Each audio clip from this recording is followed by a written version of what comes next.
It's surprisingly close to 7. We'll start very soon. Can you hear me, John? No. Try that again, please. Hey, John, can you hear us now? Can you hear us? Yes. Yes. Yay. Okay. Hi. I'm going to actually keep my camera off unless I'm speaking, if that's good. Got it.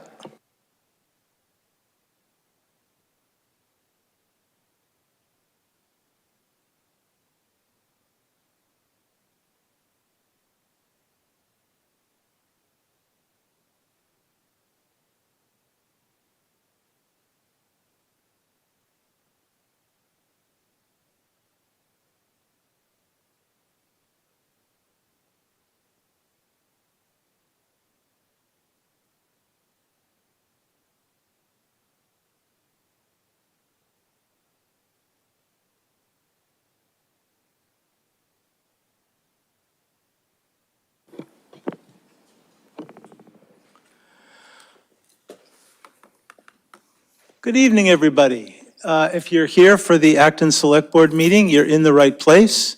We start our meetings at 7, and here it is at 7. I heard the bells. And we need a quorum to have a meeting, and all 5 of us are here. Town Manager John Mangiarotti is here virtually, so his presence will be appreciated as well. The way we start these meetings is with resident concerns, and because it's really important for us as a select board to be hearing from people. At the same time, I notice, at least for me, my attention wanders after a couple of minutes. So we give people, it would be great to hear from people in 2 minutes or less, and we'll cut you off at 3 minutes. I have my cute little timers here that seem to work okay. And if it's longer than that, you might want to write us an email so we can, get all the details. So that having been said, are there any residents with concerns? Either one you want. Oh, it looks like we don't have a microphone there, though, so. Okay. Thank you for helping to set that up. Thank you for being first. Yeah. Ta-da, can you hear me? Yes. I'm Tara from up in West Ave in West Acton, and I'm here to read a part of a statement from the Jewish Voice for Peace that call on all people of conscience to stop imminent genocide. The Jewish Voice for Peace mourns deeply for the over 1,200 Israelis killed, the families destroyed, including many of our own, and fears for the life of Israelis taken hostage. Many are still counting the dead, looking for missing loved ones, and devastated by the loss. But they also go on to say that we can and must stop this. Never again means never again for anyone. Call on all people of conscience to stop the imminent genocide of Palestinians, demand that our government work toward de-escalation, that immediately stop sending weapons to Israeli military. A future of peace and safety for all, grounded in justice, freedom, and equality for all is the only option. There is no military solution. That currently, with the electricity shut off, there are 20,000 pregnant women with no place to get health care. So you can see more at jewishvoiceforpeace.org, and I also have copies here if anybody wants them. Thank you. Thank you. Other residents with concerns? Anyone online with their hand raised? No. Okay. Then we'll start the next part of our meeting. It's called Chair Update, Town Manager Update, Members Minute.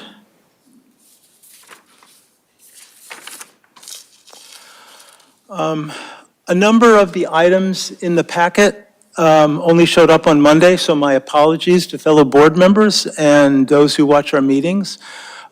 When we get to the matters under new business, I believe we are ready for at least preliminary kind of discussion of all those matters. I'll happily have any resident comments after we hear from board members. If the will of the board is that we have enough information and discussion to make decisions, then I'm happy to entertain motions. But if we think that we need to have additional information or time, I'll also understand.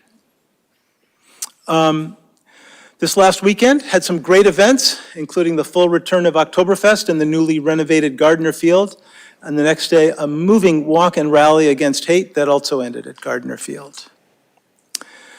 Last item. This morning, the Acton Leadership Group, or ALG, had its second meeting of this fiscal year. We heard some preliminary information from the schools that led us to understand that we need to have a serious discussion on whether or when an operating override is called for. We will meet again on the 6th of November in the hopes that more detailed information will be available from staff on the state of projected expenses and revenues for the next fiscal year. Now, as a reminder, the ALG is not a decision-making body. Any decision to bring an override to the voters, whether an operating override or a capital override, belongs to this select board. I may need to call an extra meeting of this board after November 6th so that we can discuss the latest information and listen to each other's thinking on the possibility of an override, so that David Martin and I, the ALG reps, can represent the board's point of view as the ALG continues to meet and talk to see what consensus can emerge. Mr. Mangiarotti, perhaps you have a manager update. Good evening. Apologies for not being there in person, but I'll be listening intently and participating as appropriate from my remote office. Just a few things. We're preparing an update on the goals. The board set goals in the end of June, and the board has made a lot of progress. So I'll be preparing an update at one of the upcoming meetings. Is the sound as bad as it seems?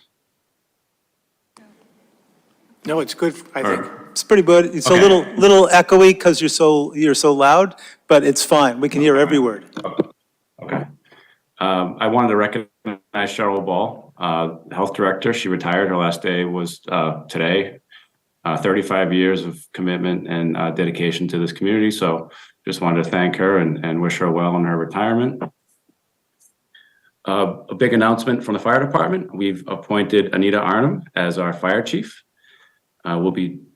She started officially in the role on Friday, and she's, she's got a lot of experience, brings a lot of expertise, and I think it's a great addition to the leadership team here in the town. Wanted to recognize Chief Cogan and the PD for bringing in a $135,000 grant to help with the implementation of our body camera program, which will help increase transparency and accountability. And it's going to be with the extra funding from the grant, we'll be able to do it the right way. I wanted to mention to people, everyone here, and tell your friends that the days are getting shorter. So people that are used to walking into the late afternoon or early evening are now walking in the dark. And we want people that are driving to be very cognizant of that and make sure that you recognize that there's going to be people in crosswalks and people out there walking. And as it gets dark earlier, there's a transition that happens every year that I want people to make sure that they're paying attention to. And finally, we've been working with state officials to prepare. We believe that Acton will be hosting one of the emergency shelters that you've been hearing about across the state. And so we're working closely with the school district and other agencies to make sure that we can provide services and support the families that come here. As we have official information, we'll share it. We're working on that this week. Thank you. Thanks so much, John. Going from left to right to see if there's member updates. Mr. Charter?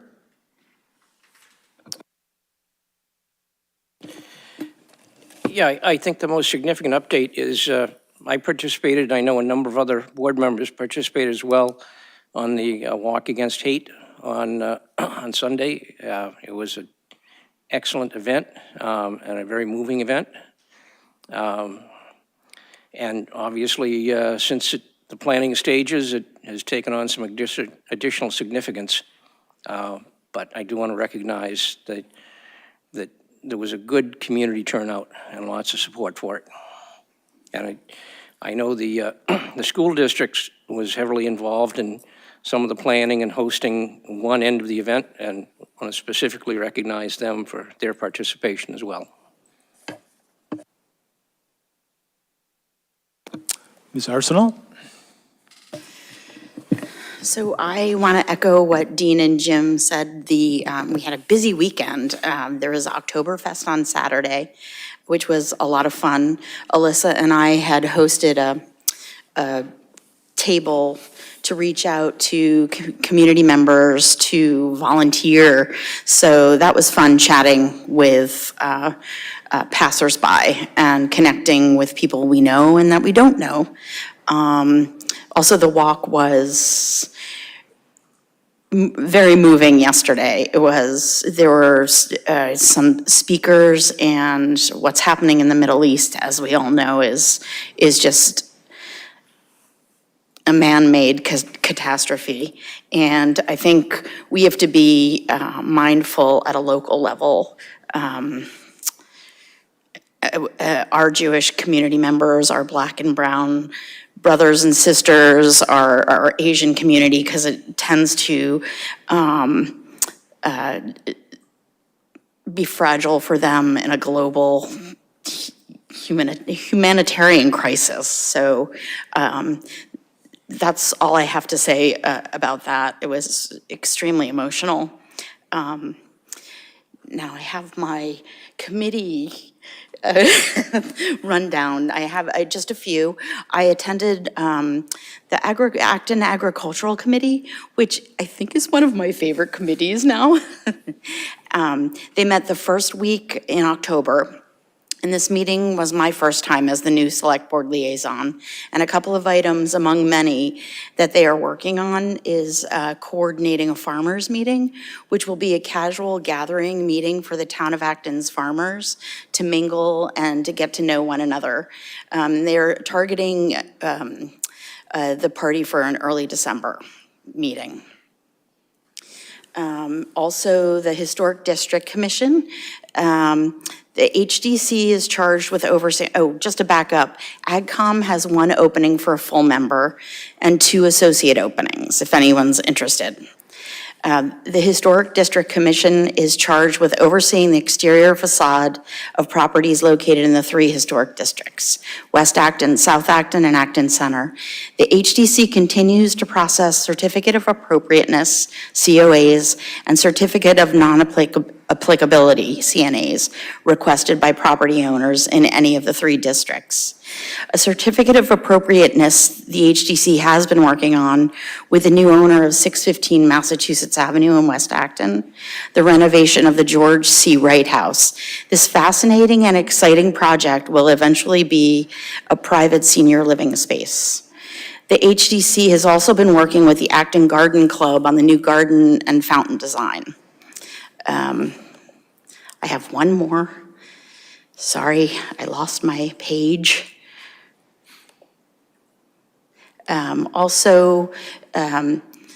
The Historic District Commission has 1 opening for a full member and 3 alternate member openings. And the Acton Historical Commission, not to be confused with the Historic District Commission, is charged with overseeing properties that are outside of the 3 historic districts, those that are on the cultural resource list. The AHC has recently adopted and will be soon implementing an archaeological bylaw. They are also in the early stages of exploring the creation of a 4th historic district, which will be a corridor meandering down the left side of Concord Road to the East Acton Green. This will be a joint project with the HDC. And the Acton Historical Commission has 1 opening for a full member and 2 openings for alternate members. I'm sorry that was so long-winded. No, you did exactly as we agreed to, which is to spend more time talking about the actual committees and boards that we're liaisons to. So thank you. Mr. Martin. Good evening. With the attack on Israel, along with my fellows up here on the board, I just wanted to acknowledge the effects on our Jewish residents here in Acton. The impact from the huge loss of life is profound, plus the anxiety and fear going forward, especially those with family ties in Israel. As Israel responds against Hamas, there is similar trepidation by Muslim residents with ties to Gaza or nearby areas in the Middle East. Already, there's a huge loss of life, and communication with family and friends is difficult. As evidenced by the walk against hate, the robust attendance at the walk against hate yesterday, we all support our neighbors and support them in how they're being impacted by this tragedy. Thank you. Thanks. Ms. Nichol? Thank you. So I have a couple of announcements from Health. The Senior Center at 30 Sudbury Road is sponsoring a high-dose flu clinic for seniors who are 65 and older, and that's tomorrow from 10 a.m. until 2 p.m. Pre-registration is required, so just go to the town website, and on the homepage you can find the link. I did confirm that they still have about 25 appointments remaining, so you can do that tonight or tomorrow morning, and if you have trouble figuring it out, just give them a call. Also, next Saturday, October 28th, from 10 until 2, the Acton Police Department is participating in a prescription drug take-back day. They can only accept pills or patches, no liquids, needles, or sharps, but that will be happening at the Public Safety Facility building on Main Street, number 371. So any expired, unused, or unwanted prescription drugs, you can drop those off. And I also want to echo what's been said about the events in the Middle East. We have lots of folks living in Acton, working in Acton and nearby communities who are traumatized by what's happening, fearful. I worry about the increase in anti-Semitism and Islamophobia that follows conflict in the Middle East. So I want to encourage everybody to look out for your friends, family, coworkers, and neighbors, and just check in on them. Make sure that they are okay. They're probably not okay. I read some disturbing news this morning that was pretty close to home in Attleboro and Rhode Island. There were a couple of bomb threats on synagogues. There was an Islamophobic attack in Chicago that resulted in the death of a 6-year-old boy who was born in the United States, but he is Palestinian. His mother is still in the hospital. So these things that happen halfway across the world definitely have an impact on all of us here. So just look out for one another and be kind. Thank you, Alyssa.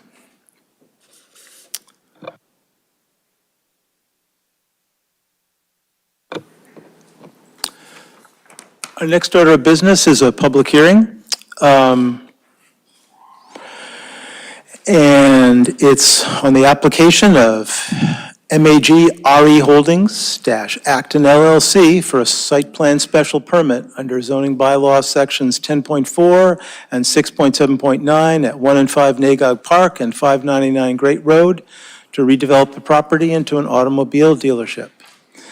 And the announcement online will give you a link to see all the material in case you want to see it, including if you go to the DocuShare link where we have the select board, the presentation that we're about to see is also there in the extra information folder.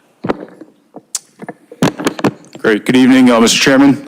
Garrett Horsfall with Kelly Engineering Group. I'm the civil engineers representing the project. I am joined today by Matt McGovern, who is the owner applicant for the project, as well as several colleagues from his organization. And I believe via Zoom is Mark Bobrowski, counsel for the applicant and representing the project. So if you could bring up that presentation that I did send over earlier, that would be great, just so I can update the board on what we have done since we've last been before you. Is that able to bring up by any chance, or on the screen? Or Let's consult with our crack team here. What do you think? First, I was going to ask if it was okay with you if I... What should we do? Yep. It's okay with you if I admitted Attorney Bobrowski? Yes. But By me, too. someone else did that, so that's fine. Now it'll just take me a minute to get the...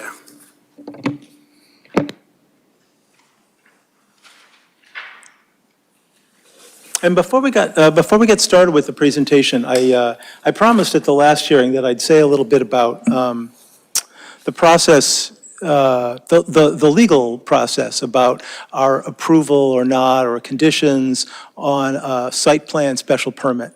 So I just wanted to, if I find the right piece of paper, I'll briefly say something.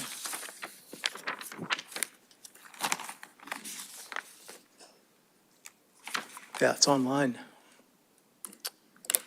But basically, if you look in the packet, you can see a legal memo that we got the last time we were looking at a site plan special permit. And it clarified a lot of things for me. And so I thought I'd try to summarize it for us on the board, as well as for those in the audience who were having questions about this last time. So court cases have clarified that zoning regulations put development proposals into one of three mutually exclusive buckets, which we might call yes, no, or maybe, or in the terms used in the law, allowed by right, where conditions can be added after reviewing site plans, disallowed, or allowed only by special permit. So we have this name, site plan special permit, that we use in Acton, and in some other towns too, the same name is used, but it implies a special combination of yes and maybe, which is not really allowed under the law. So the memo makes clear that the court cases have clarified that if we try that, our no will almost undoubtedly be turned over on appeal, so all we get is a bit of delay on projects at the cost of a bunch of legal expense for a losing case. However, we can impose conditions, and a great deal of the memo is spent exploring what sorts of conditions will stand up to appeal. The first type of valid condition is related to immediate physical elements, such as stormwater runoff, outdoor lighting, open space, and other physical elements. The next batch is broader, consistency with the comprehensive community plan, protection against seriously detrimental and offensive uses, safe movement of drivers and pedestrians, adequate parking, adequate waste disposal, and protecting surface and groundwater. I'm paraphrasing there. The legal definitions are a little crisper. So even with these broader conditions, what we can do is we can just add conditions to help ensure that these interests are protected. And there's also a bunch of more technical requirements that are laid out in the bylaw, and that's why we have this process where we require the applicants to pay for a special review, in this case by the company GCG, and you'll hear a lot about GCG in previous hearings and probably in this one as well.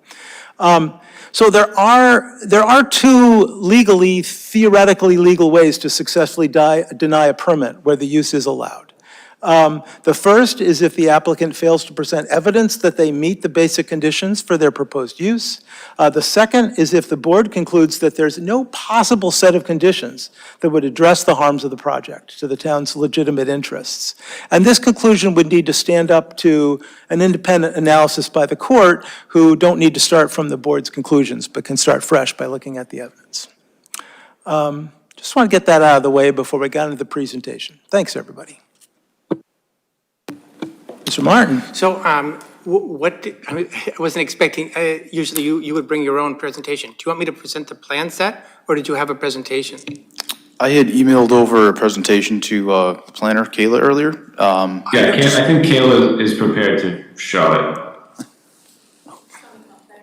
Yeah, wherever, you can do it from there, you can come up here and sit, you can do whatever you need. It's probably better, yeah, to sit here, then you can catch those, the subtle signals about going to the next slide and stuff.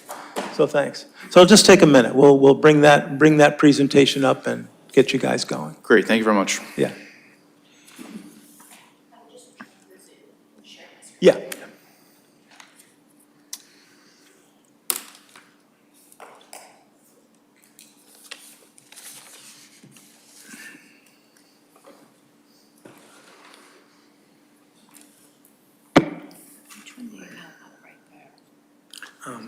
The plan set stamped, this one.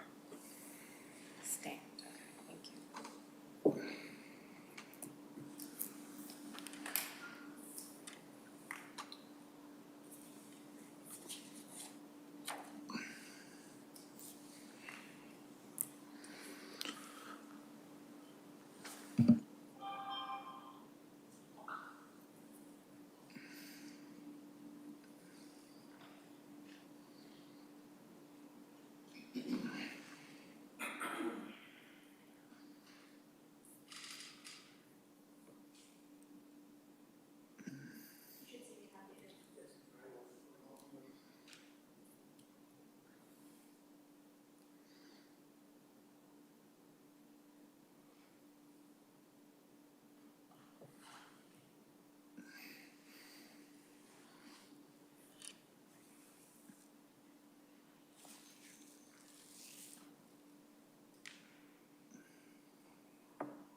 Great, thank you very much. So just to update the board, really what we've done since the last presentation, we've addressed various comments that have been made from the public, as well as town staff, as well as members of the board. So we did remove the dumpsters that were previously located there and place them behind the loading section right there. We added a walkway connection to Nagog Woods. Oh, just sorry, just a Excuse sec. me, instead of there, for people watching, could you say upper left or? Yep. Is it something like that? Yep. Because people who are watching won't be able to see your laser. Okay, thank you, no worries.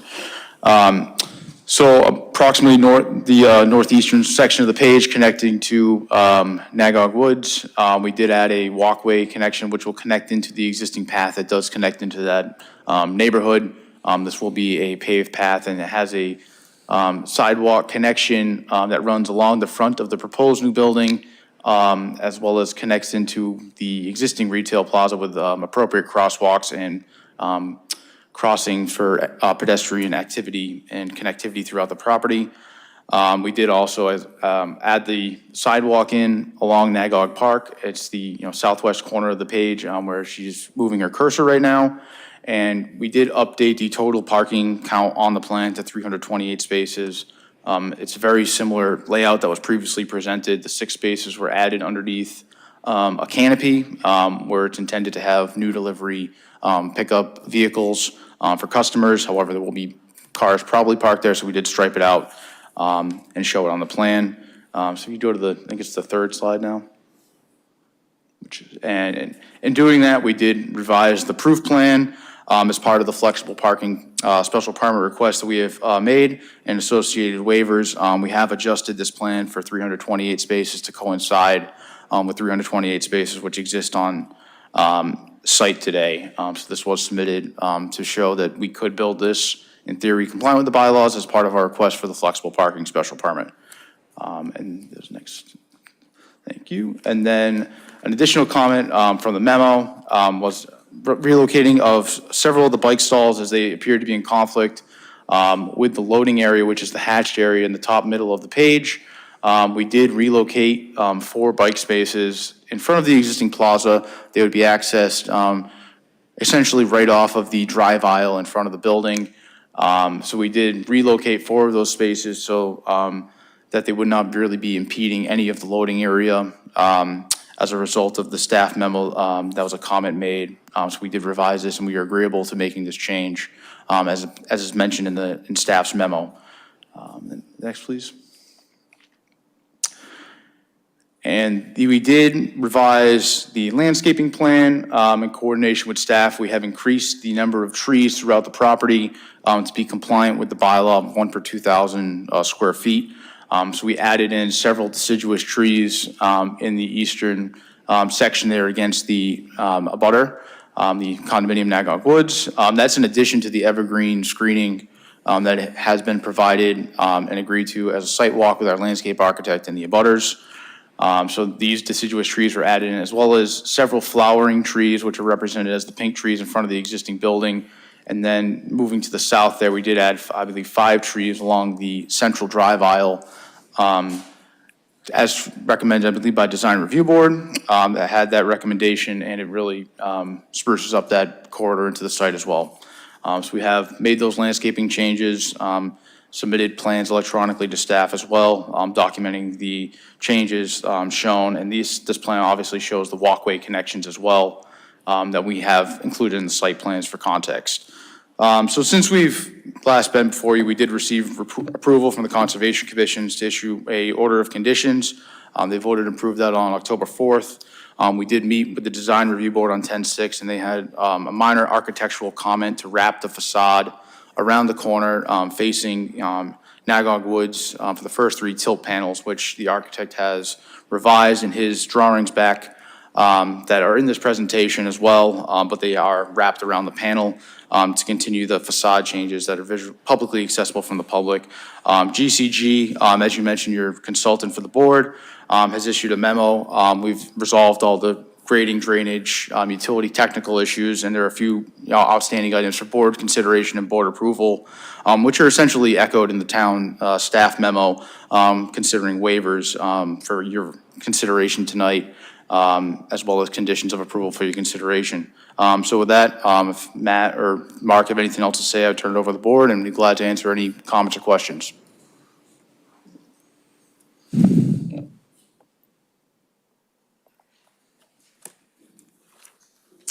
Well, why don't we start with Dean, because you've been following this project most closely. Thank you. Yeah, I'm especially pleased to hear that you did meet with the Design Review Board to talk about some architectural adjustments. And you certainly, in your latest landscaping plan, you incorporated some of their ideas as well, so thank you for that. One question I have that I raised at our last meeting regarding protection of the landscape buffer area between your development and Nagog Woods. I had recommended that that buffer be protected with a guardrail or boulders or bollards. Has that been incorporated in the landscape plan? We have not added that, but we have added a significant amount of trees along that edge to prevent further disruption into there. But there are a curb obviously along that edge. But if the board found that necessary, I'm sure the applicant would be agreeable to possibly adding some of that in. But we did add several trees along there, which will restrict traffic from entering that lawn area. I appreciate that. I appreciate the additional landscaping. However, I think, and I'll recommend to the board that we do put that in as a requirement. There had been an issue with another McGovern property further down Route 2A with significant parking of vehicles on the landscape buffer area alongside the Bruce Freeman Rail Trail. I know that our zoning enforcement officer went out after I had taken some photos and met with folks from that operation. And after a bit of back and forth, the vehicles, for the most part, have been pulled off that landscape area. I checked it today, and a couple of them are right on the edge. But I was dismayed to see that although the really obvious vehicles that were next to the Bruce Freeman Rail Trail have been moved, now you're incorporating parking on landscape buffer to the north of the existing building. There were at least 2 trucks parked there. I'll be sharing those photos with the zoning enforcement officer in the morning. And obviously, it's a landscaped area. It's part of the site plan, was not designed for parking. And in fact, I think it's quite proximate to a wetland buffer area as well. So I think, it's not something that I'm imagining here. There's a natural temptation amongst the operations people to find a place to put all your inventory, and I understand that, but I don't think we can allow it. So I think that's going to be certainly one condition that I will be insistent upon. For the most part, I think the plan here is a good plan, and it's a significant improvement on what we saw initially. So I'll defer any comments till later. Thanks. Are there other members with questions or comments? David. Hi. So thank you for all the changes to the plan as part of this process, from the beginning. I think it's a much better plan. And thank you for the recent changes for the walkway from the Nagog Woods condos to Nagog Park Drive. I think that looks good as well. I just have a quick question on that for Kayla. Now that that's in the plans, does that need to be a condition? What is it? So the revised plans include the walkway that the board discussed earlier. If it's in the plans now, do we need to make it a condition or? You wouldn't have to make it a condition because it'll be in the approved So the plan set. Okay, thank you. Also, just very quickly, as you went through this presentation, I think there was a slide that showed the old-style parking. I just wanted to also confirm that the parking layout is as on the slide that's on the screen now. Yes, the parking layout that was presented earlier on the screen is what has been submitted as the, final parking plan for the project, as well as the proof plan. Great, because one of the earlier slides showed the parking on the right-hand side as being the way it is now, I think. So I just wanted to confirm that wasn't, the plans didn't go back. And finally, I just have a few really small questions on the lighting, because the lighting includes the specs for a number of different fixtures. So it's, there's the type of fixture, but they come in different sizes and things. So I just wanted to confirm that the height of the poles in the parking lot are 20 feet high, is that right? There are several 20-foot along the edges, and some of the poles in the middle of the parking lot are 25 feet high. Okay. And I see that each has, of each of the ones that I saw in the materials, along with the plans, has a photo cell, so I presume that they go on at dusk. They are automated, and they have been coordinating with design, just came up with the design review board as well to have the lower level for security level at night. And again, all of the lights along the abutting properties are shielded against the neighbors as well. And, staff has reviewed the lighting plan as well, and, has stated it's consistent with the bylaw requirements for that aspect. But the applicant is cognizant of the lighting levels and has agreed to dim them down. We have added hours of operation onto the lighting plan as well, after hours, for security purposes only. So can you tell me what those hours of operation are and when they dim? So the restaurant operates Monday to Friday. Where's this one here? Up until 10 o'clock on Saturday, 11:30 to 10. Tuesday to Thursday, it's 11:30 to 9. And then on Sunday, it's 11:30 to 8. The dealership will be 9 a.m. to 7 p.m. Monday through Thursday. Friday and Saturday, 9 a.m. to 6 p.m. And then the last Sunday of every month, it's 11 a.m. to 5 p.m. the dealership. And then I'm not sure, Matt, if you have expected hours after you guys are closed that you would dim them, or just these, they would coincide with what's listed as the hours of operation for the building. So after the employees leave, for safety purposes. So like maybe a half an hour after the close of business. So two things, well, maybe more than two. How dim is dim? So right now they're at 3K Kelvin for dark sky compliant. Yeah, that's the color, that's our bylaw. And how dim is dim? How many lumens? What percentage of lumens? So they would be 50%, I would call dim.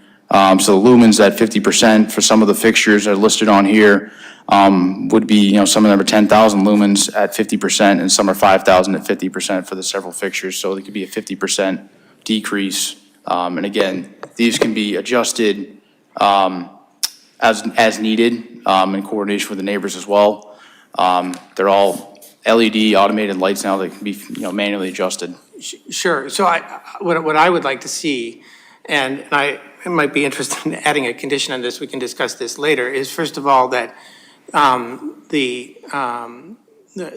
lights in front of the dealership be dimmed at half an hour after the dealership closes, and the lights in front of the stores be dimmed half an hour after the last store closes. And we need to discuss what dim is, right? I'm not sure 50% is enough, right? I would like to see them off, frankly, at night. So we'll have to discuss up here what we think a condition should be. I think that, 50% of, the lighting that you would find in a dealership is a lot, right? And I think it's too much for that area. So I don't know if you have any comments on that, but I think that I would propose to the board in our discussions that we actually require them to be off half an hour after the business is closed. And the reason I separate the two sides of the business is because the car dealership is closer to the condos. It closes first, those lights should go off first. There's no reason for those lights to be on till 10:30 at night to support the restaurant. So, anyway, that's, and I think, Mr. Chair, that's all I had. Thanks so much.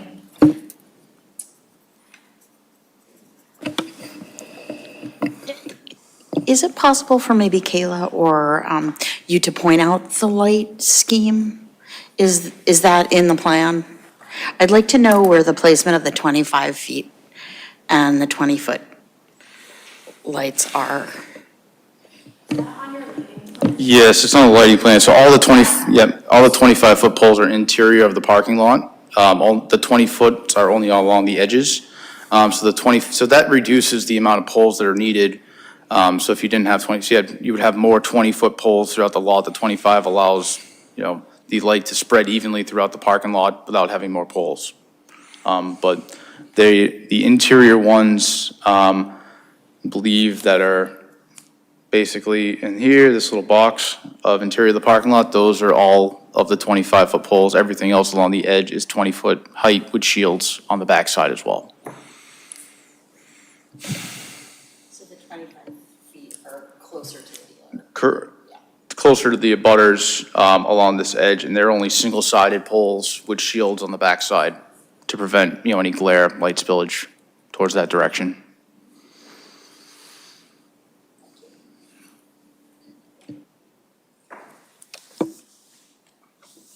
Alyssa? Thank you. So first of all, thank you for being responsive to the concerns of the board and abutters and the design review board. I appreciate the evergreen landscape buffer along the eastern edge of the property and the sidewalk extension along Nagog Park and the walkway from Nagog and the relocation of the dumpsters. Also the additional trees. I have a question, and I hope you forgive me. I first started looking at these plans back in May, so I do recall that somewhere, I don't know if it was written or if it was mentioned in a hearing, that there were no plans for the building to be LEED. Is that accurate? So the building is not formally a LEED building. However, as you may know, the Massachusetts accepted a new building code most recently that was enacted in July 1st of this year, which requires very much so a number of green initiatives in terms of building envelope being increased to prevent, heat seepage outside of the building, certain roof requirements. So we do comply with all of that, all those additional enhancements in the building code. Okay. So it is not officially a LEED building, but it's getting closer and closer to that type of building. All right, so thank you for that. Reading the design review board memo about the exterior of the dealership building being pretty much metal and glass, my concern there is the energy load that it's going to take to cool that building in the summertime. Lots of glass lets in lots of light, and I'm wondering if there has been any consideration for using heat pumps that can cool rather than the traditional air conditioning. So again, this building is designed according to the newest code. It is not necessarily all metal. The majority of the building is actually cement panel, thick cement panel, which is one of the best, thermal protection you can have. The front of the building is glass, but again, it is all up to the latest requirements in the new building code, which are increased. So it is a very tight building at the end of the day. Great, thanks. Another concern that I had was about the snow storage sites. It appears that it conflicts with a lot of the landscaping, especially the new trees that are in that eastern corner, close to Great Road. It also appears to spill over the property line, so I'm a little confused about that. There's wetlands there, as you know, so I'm kind of worried about piling up snow that has de-icer into it, because that's going to go into the wetlands resource area and have a negative impact. And also, I'm just wondering how you're going to manage to pile up snow there if there are a lot of trees and the evergreen shrubs. So I believe the interpretation of the snow might be the existing tree line going off-site. It's a very similar symbol, just a little bit larger as the tree line. But we have had all the snow storage contained within the lot. We will, find places to, store it as appropriate. There is a large, grassed area on the eastern side of the site here. We did add vegetation, but again, these trees are about 10 feet apart, so there's, adequate space and room to store snow, as well as, various landscaping areas in front of the store that we do not have any shrubs in, and it's just lawn where those pink flowering trees are. That's just lawn area. And again, they will properly maintain the site, and we have, agreed regarding de-icers to, meet with the Concord Water Department as well, to agree on the appropriate de-icer, noting the sensitivity of the area as well. Okay, great. I think you're right that I was looking at the larger scallops over the property line, but I was concerned about the smaller snow storage interfering with those trees. But if there's enough space between them, that's great. And then I have one other question about the delivery times. We talked about the hours and the dealership opening at 9 a.m. When are the car carriers going to be coming in? Because I think we read from some abutters that they understood it to be 5 a.m. The car carriers will deliver during our normal business hours. Only. Okay. Okay, so not pre-9 a.m.? Correct. Okay, great. And later, when we're discussing, maybe after public comment, I just have some questions about David and Dean's conditions that they're suggesting. Thank you. I had a couple of questions. Mostly I wanted to, first I wanted to hear from Kayla if there are any, there's a lot of technical back and forth between, GCG and the applicant and the planning department. And I wanted to get your perspective on, any remaining issues, or whether issues that needed to be turned into conditions, et cetera.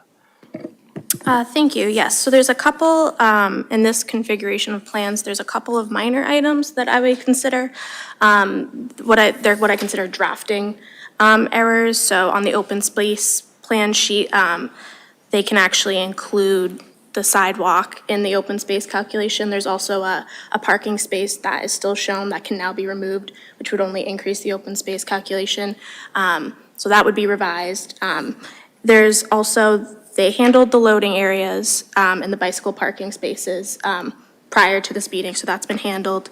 And then in regards to the proof plan, which is how they show that without the benefit of the flexible parking plan, they could still meet the requirements. There was a couple of what I consider drafting errors. There were some old dumpsters still shown that they've actually, relocated. In addition, the dumpsters that they are proposing were still in the perimeter landscape buffer, which is like a 10-foot buffer. But based off of the open space calculation, they have plenty of space to place it outside. So that would also be considered a minor amendment. And that for the planning memo, and then also from GCG, I would consider those all just minor drafting errors, such as that.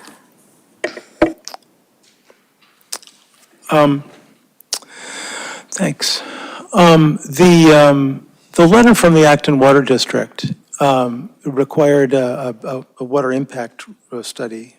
And I was wondering what the schedule was on that, or when that's anticipated, or whether it's already been prepared. So I believe as part of the building permit application, their MEP engineers and plumbing engineer will have a fixture count of the building. That'll all be coordinated and can be submitted, but as part of the building permit, once they have the fixtures and, associated flow rates. We could run a standard Title V, but that would be more accurate for the plumbing engineer once they have their fixture counts, but that would be submitted with the building permit application, and we'd be agreeable to a condition of that. Okay. The other issue that I noticed there in the memo was the size of the water service running in, which I think was shown on the plans as 4 inches, and they were thinking, based on what they saw, that 1 inches would be plenty enough. I'm not sure if that issue got resolved or not, because that would seem to be a plan issue rather than a building permit issue. Again, so once the plumbing and mechanics, after we get these approvals, all the applicable disciplines will be released, structural engineer, plumbing engineers, and they will basically tell us, hey, connect the 2-inch line at the building. So once we have the size from them, that will be transferred onto the site plans to accompany the full architectural and building permit plan set. So those will match up with what the plumbing engineer is specing on their plans. And really, it comes from what they need inside for water load, as I iterated previously. So that'll all be final utility coordination for final water service connections and sizes. That'll all be submitted once his plumbing engineers are fully released and design their plans. Got it. I understand the sequence now. Thank you. I thought there was one more question here. Well, that may be it for me for now. Any comments before we start hearing from the public? Yeah, okay. There might be public comment. Why don't you guys line up and say things?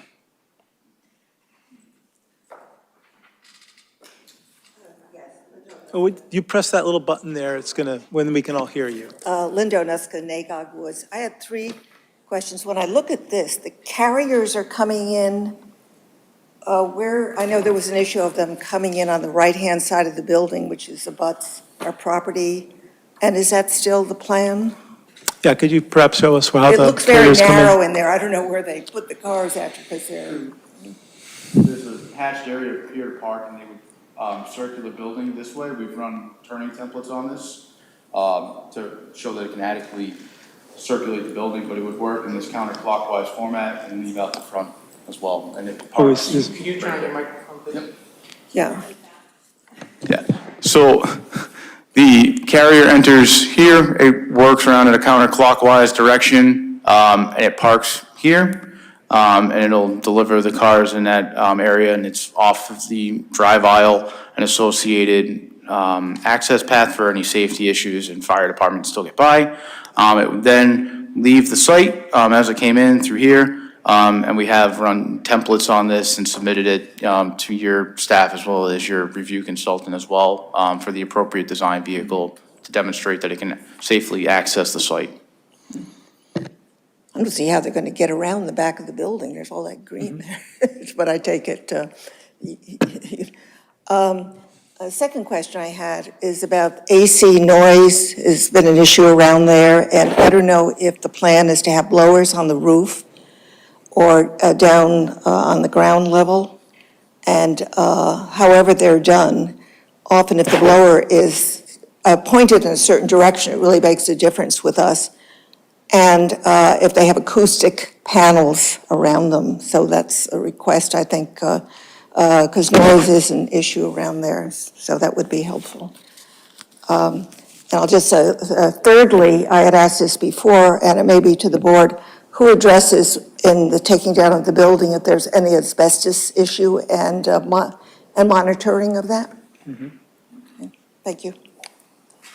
Let's want to go from the last question to the middle one. So Kayla, you might know, what's the permitting or monitoring authority for the demolition of the existing building? That would be handled through the building department. The specifics of asbestos, I am not familiar with, but the demolition permit is handled through the building department. Okay, so they would add a requirement about asbestos handling if need be. And then the middle question was about There's all this excitement going on. The middle question was what? About the sound attenuation on the air conditioning. Where the air conditioning located, and is there tuning available for the direction of the sound, and is there treatment available for the general sound levels? I don't have those specific answers, but we did a noise study here, and it was peer-reviewed as well, right? And it met the requirements. It met the requirements of the town sound requirements.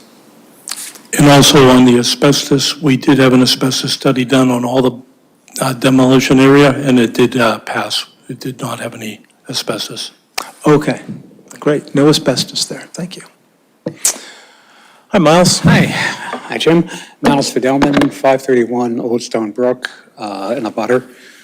Well, first of all, thank you for doing the research on the legal situation and what you can and can't do. And a follow-up question on that and a couple of comments. The follow-up question is, at some point, this place had a development permit filed, right? That was all approved and went through it. So this is clearly, it may be allowed by right, but it's a change of use. And what are the legal conditions we have over approving or not approving a change of use? And I mean, we as town meeting, who you work for, basically, that's a question. But beyond that, I remember that there were assurances that Beijing Tokyo was going to be relocated, and it's my understanding, talking to the people there, that they basically been kicked out. And that's a loss of convenience to the public, loss of service. There was talk about limiting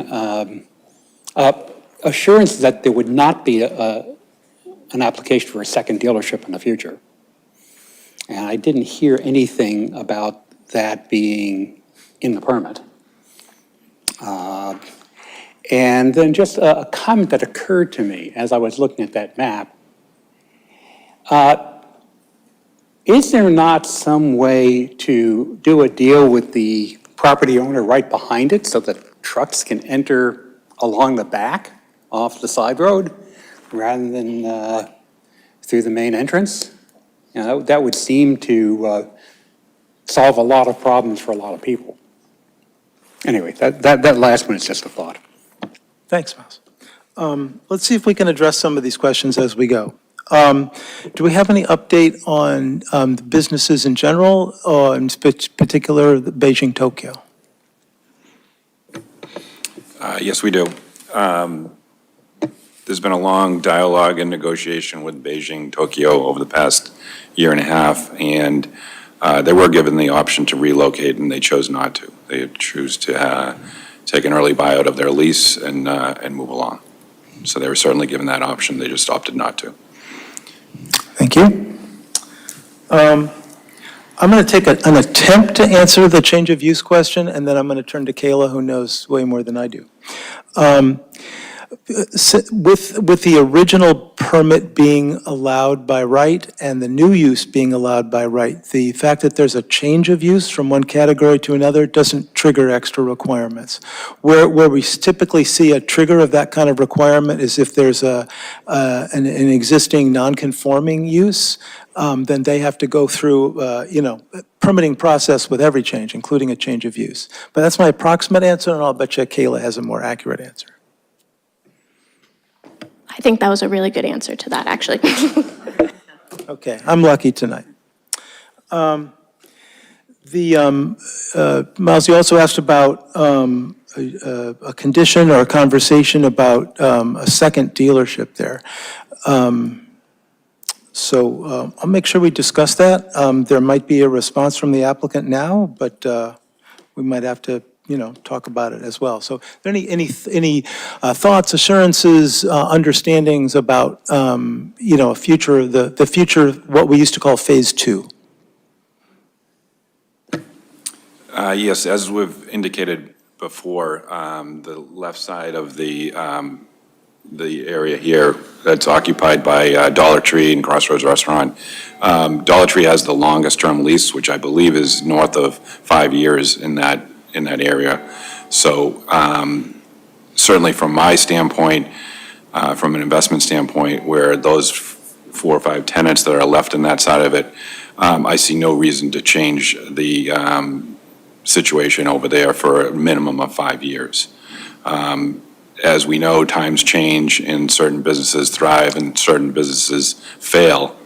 And as long as I could continue to collect rent from those tenants and they're in business to do so, then I have no problem, not putting a dealership there. However, as I said, times change, and I can't say forever that they will continue to pay their rent and it will be a viable situation. And it's something that I'm willing to commit, a minimum of 5 years, but beyond that, I'm not sure what will take place. And it may remain there forever, it may not. But at a minimum, whatever does happen, and obviously we'll have to come back through the board, through this very board, to alter the situation on that left side of the development, and we'll have to, revisit it at that point.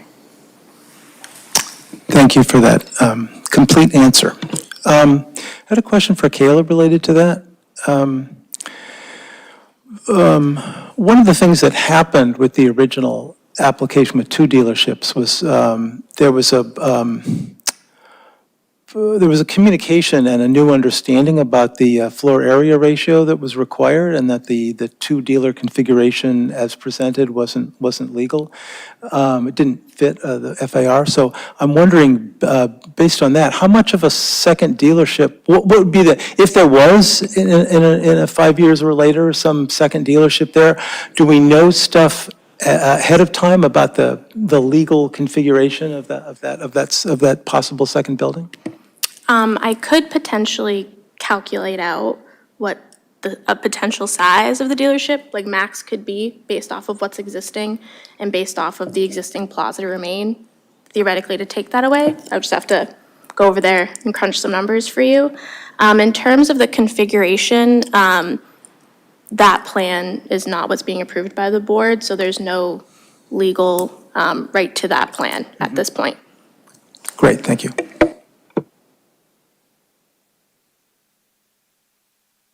More concerns?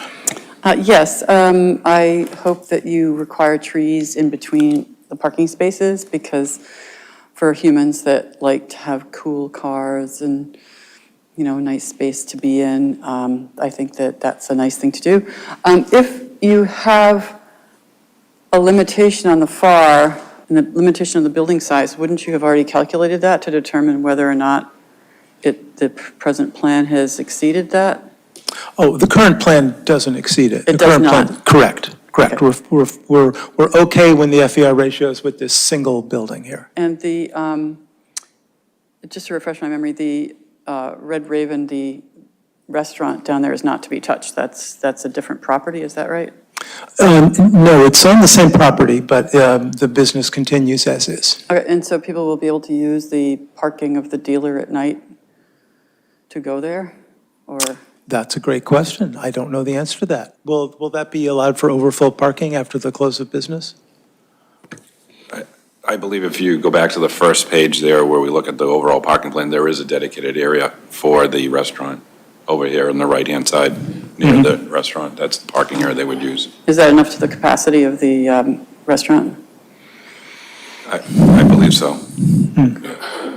And then relative to the denial, rights to deny, et cetera, I don't believe that when I voted for the change in zoning, that the intent was to remove small shops. And so I urge you to check into the history, because as far as I know, the intent of the bylaw is just as important as what's written. And I think that's it for now. Oh, the lights. I agree with the off option. I'm not even sure if there's lighting there now. The moon is enough. People don't get hurt there. I think that that's a grand option. Thank you. Thank you. Fran?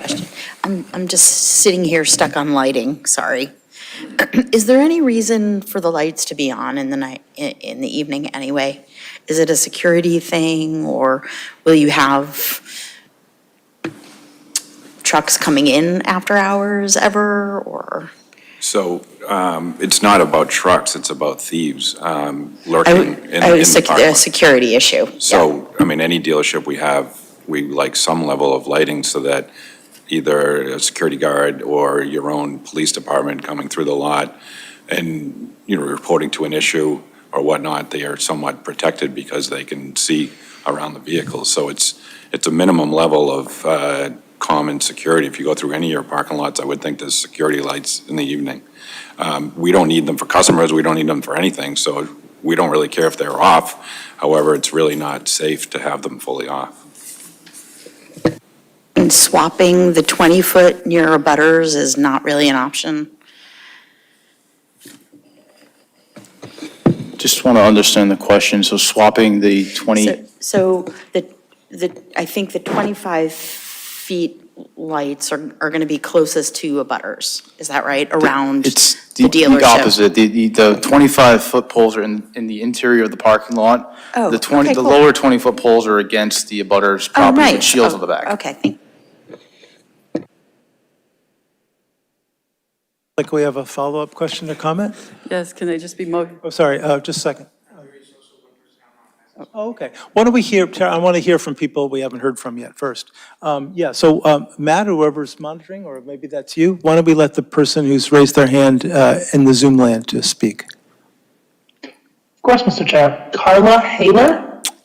Carla, you should be able to speak.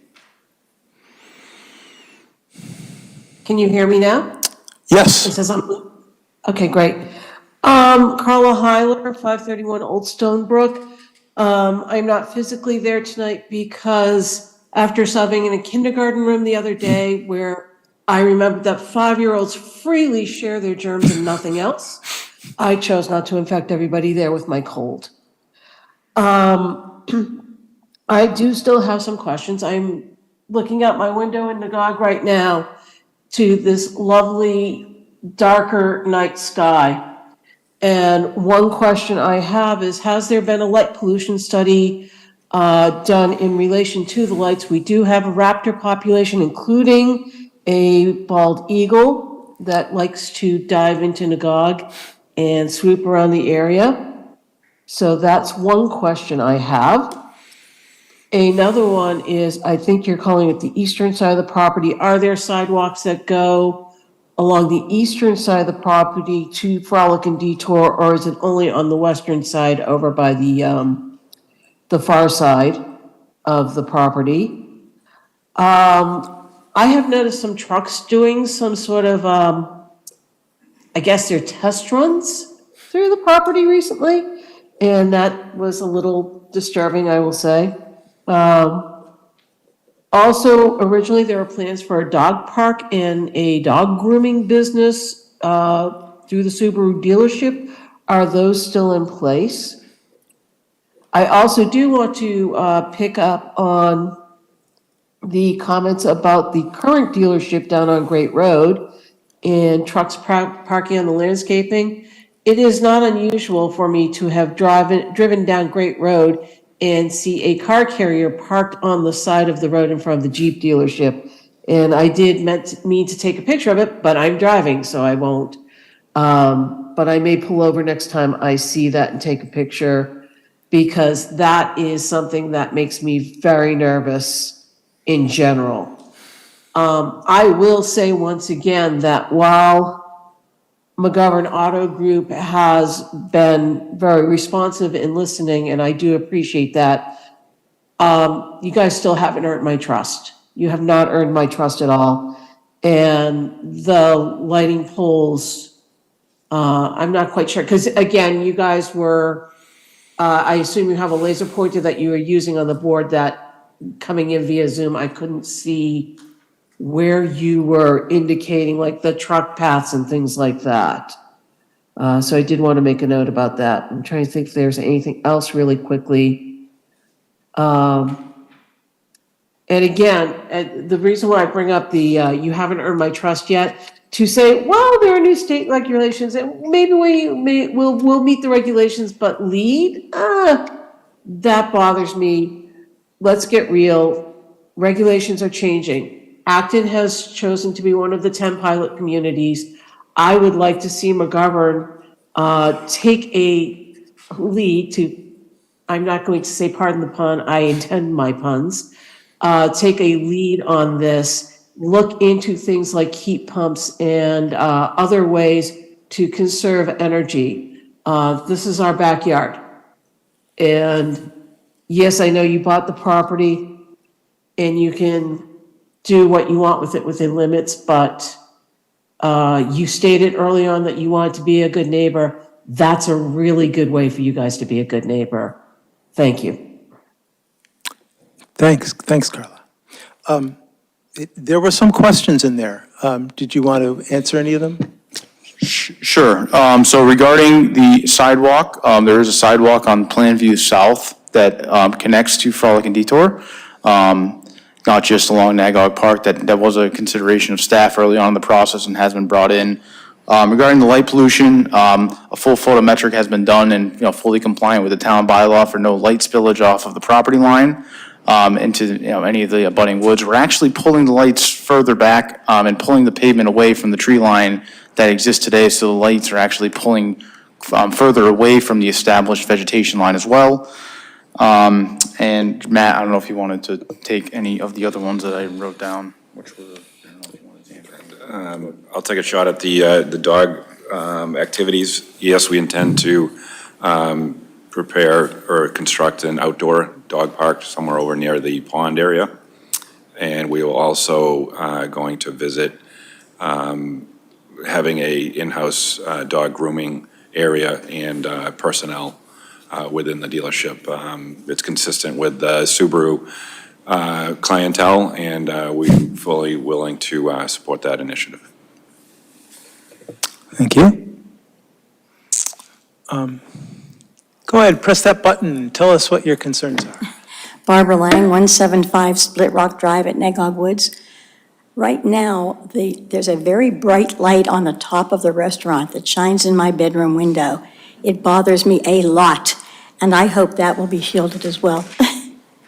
Thanks. Are you talking about the Frolic and Detour? Yes. Or the? Okay, great. It shines right in my window, and especially when the leaves fall off the trees. Yeah.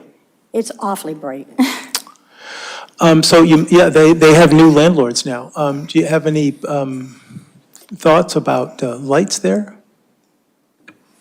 We'll be changing the entire parking lot area in front of I don't know if it's in front. It seems to be on top, like on the Sure. roof. We can I don't know where it's coming from. We can certainly take a look at that, Yeah, yes. please. Thank you. Thank you. I suspect that might be on the side for when they used to have the dining on the, kind of the east side of the restaurant. I don't even know if they still have the outdoor dining on that side. They did during the pandemic.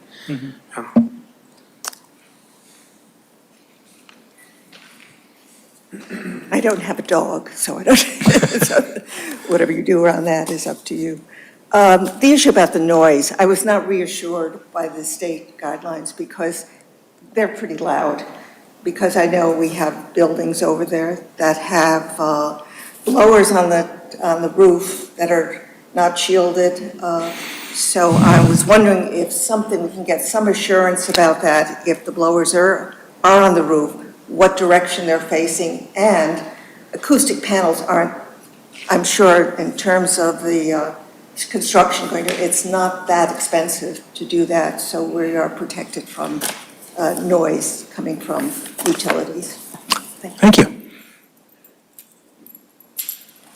I was just going to say that the lights could be motion activated. The other thing is that remember at Trader Joe's with the dumpsters?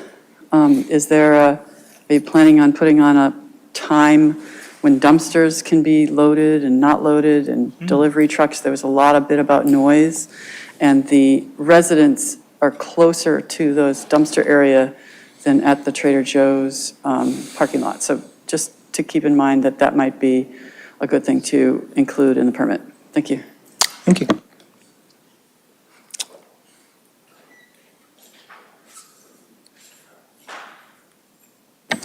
Two follow-up comments. One is if the comment about putting in a dog grooming salon is an attempt to be a good neighbor, displacing small businesses and competing with other established businesses that are in an unrelated business does not strike me as being a good neighbor. Being a good neighbor is improving the quality of life for your neighbors and improving the service. Improve the amenities in the rest of the shopping center. And beyond that, if there can be a restriction put into this about not precluding a second dealership and maintaining the use as a community shopping district, negotiate the hell out of that and consider it for the updated master plan and zoning.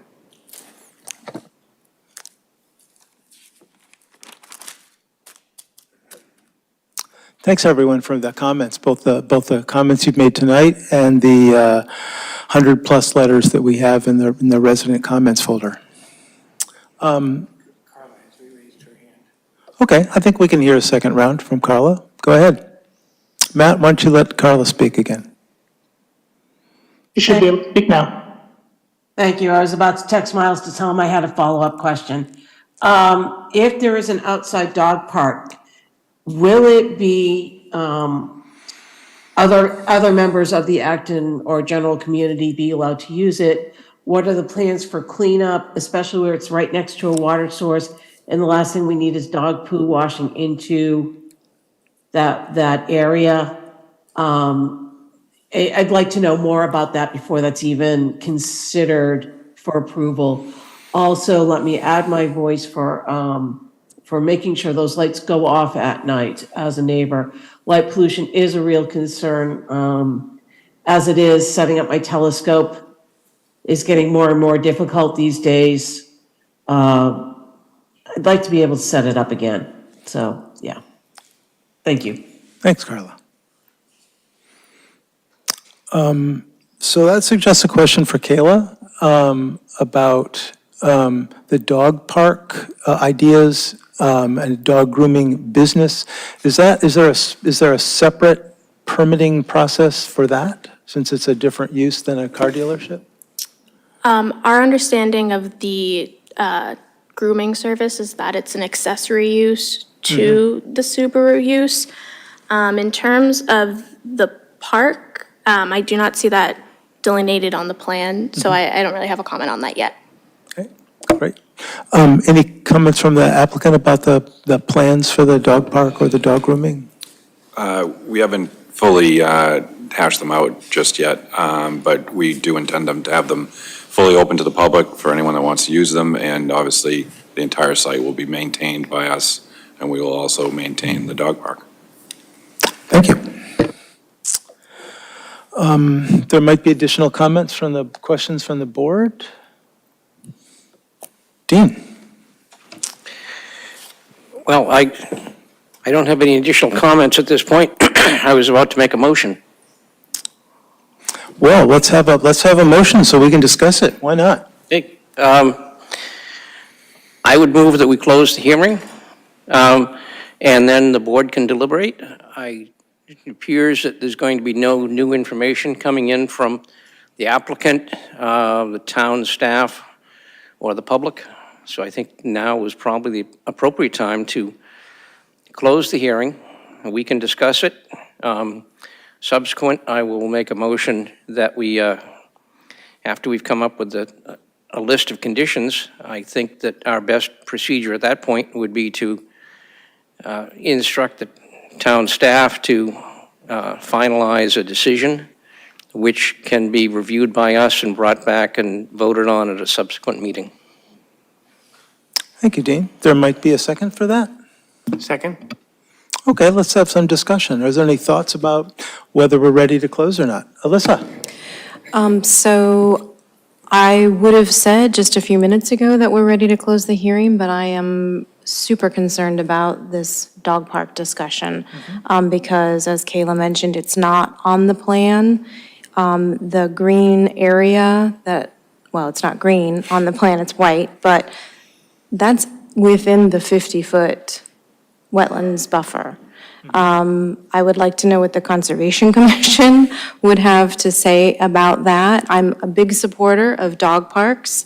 I think that, lots of people who have mobility issues, or dogs who have mobility issues, or can't walk on trails, dog parks are important. So there's one coming to the center of town soon, and it would be great to have one for residents on the north side of town, but this is not the location that I would choose. I'm super concerned about that. And I really don't understand the process if we close this hearing and vote and, our conditions, how future plans, do they come back for another site plan review?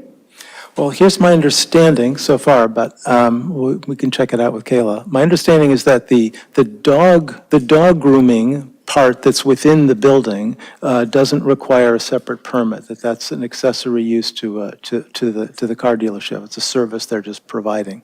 The dog park, on the other hand, is not something we're permitting here. It's not part of the application.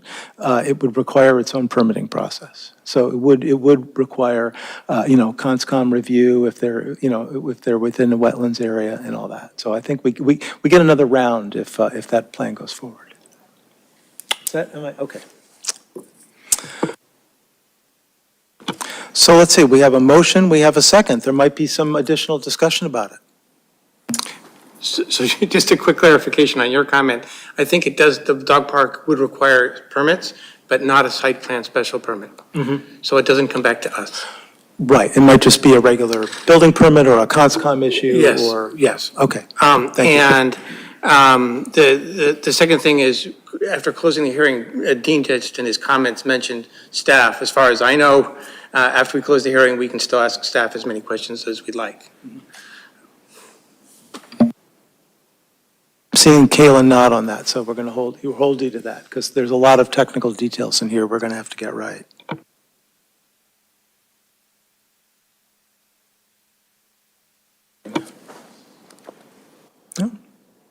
Okay, that seems like we're ready to vote on that. We're actually all present. That's so good. Oh, well, yes, so we're all present so we can just hear from each other. All those in favor of closing the hearing, please say yes or aye. Aye. Are there any nays or abstentions? No, that's unanimous. So closing the hearing means that we're done hearing from the applicant, we're done hearing from the public, and we will talk amongst ourselves. But we'll still be doing that in public session, so you're all welcome to stick around and listen. Thanks, everybody. So I'm glancing up at the time. I'm thinking it's 8:20. We could spend a little time tonight talking about conditions before we move on to other stuff, but I don't want to get us too late, because we do have four agenda items after this, each of which is going to take some time. But let's get a preliminary look at conditions. So, David. Mr. Chair, I just wanted to say that it'd be great if we had a list of conditions, and then the Planning Division can come back next time with a revised site plan approval permit. And then we can discuss that again and vote on it. But if we didn't finish discussing what conditions we wanted them to include tonight, then we'd be at least 2 meetings out for that. Absolutely. So I took a few circled notes on conditions, but maybe somebody else did a better job than I did. I'm open to hearing about conditions fresh, and Kayla's going to take notes, and we're going to turn them into a draft. It's going to be a creative one. Okay. But,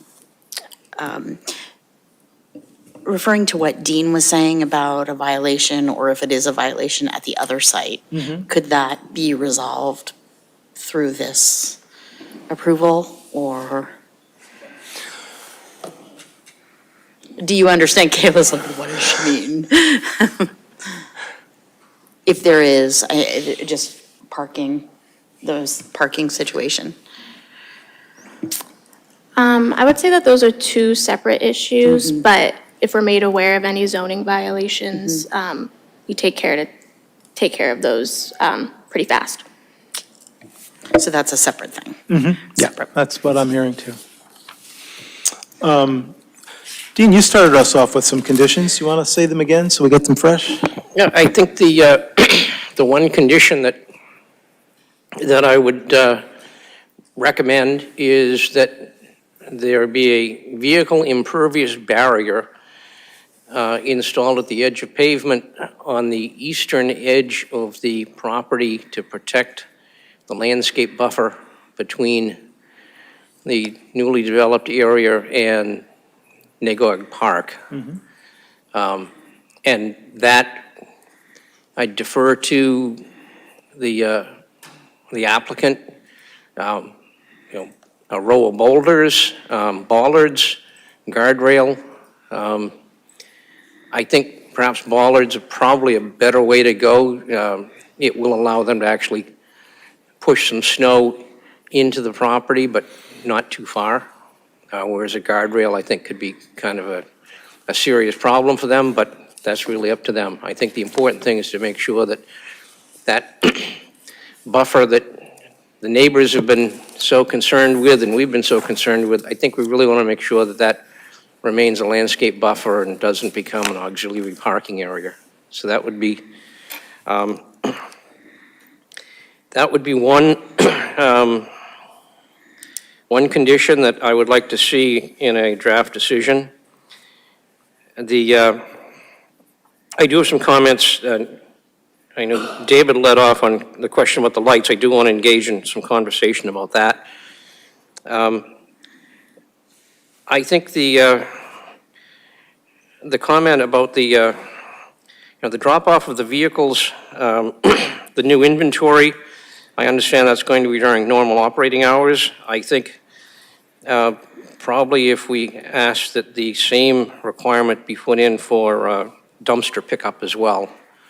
I think it's a different kind of a situation than what was happening over at Trader Joe's, but I think it's worthwhile just to keep, I know in the past the dumpsters have been a real annoyance for the neighbors, so I think putting a requirement that those dumpsters be serviced during operating hours, I think that's a reasonable condition. And then sort of just a standard condition, I know the planning staff will do their best to go through and address all of the minor drafting errors and other little items they've picked up and the GCG have picked up. But that's my list, other than discussion about the lighting. Just to follow up on one of Dean's items, for the dumpster pickup, Kayla, are you aware where the new dumpster location is?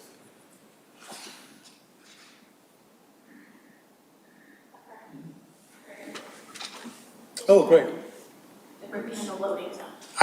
Great, thank you. So it's between the building, it's on the far side of the building from most of Nagog Woods. That's good. Did you have additional conditions you wanted to talk about, or should we start talking about lighting? So as far as the deliveries go, I'm wondering whether deliveries and dumpster pickup, whether we should make those as normal operating hours or something like 7 a.m. to 7 p.m. or something like that. I don't know what's better and whether the planning folks have an idea, but I think both of those should be conditions. I'm happy to do it whatever way the planning department thinks we should do that. And, I would like to see the lights go off half an hour after business on each side of the property. I'm happy to revisit that when we come back and vote on the final document. In the meantime, I'd actually like to ask the police department what's best practice there.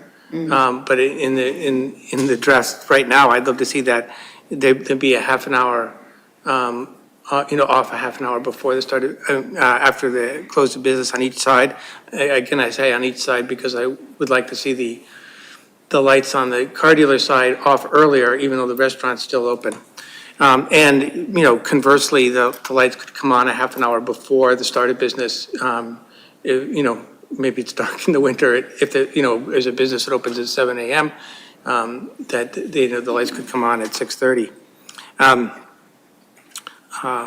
And again, if, the police department recommends that we dim them instead of turn them off, I'm not sure that, I think I wouldn't go with something as high as 50% dimming myself, but I'm happy to get advice from the police department. And finally, and I think Kayla can help us here, I think we are implicitly, or maybe need to explicitly say that we're moving the green space out of the parking lot, right? We have a variance, we're approving a variance to our normal green space planning for the parking lot and allowing them to put all the green space on the east end of the property. And that's something I believe we have to explicitly do because it's an exception to the normal zoning. So it is a provision under the zoning bylaw that allows for this flexible parking plan.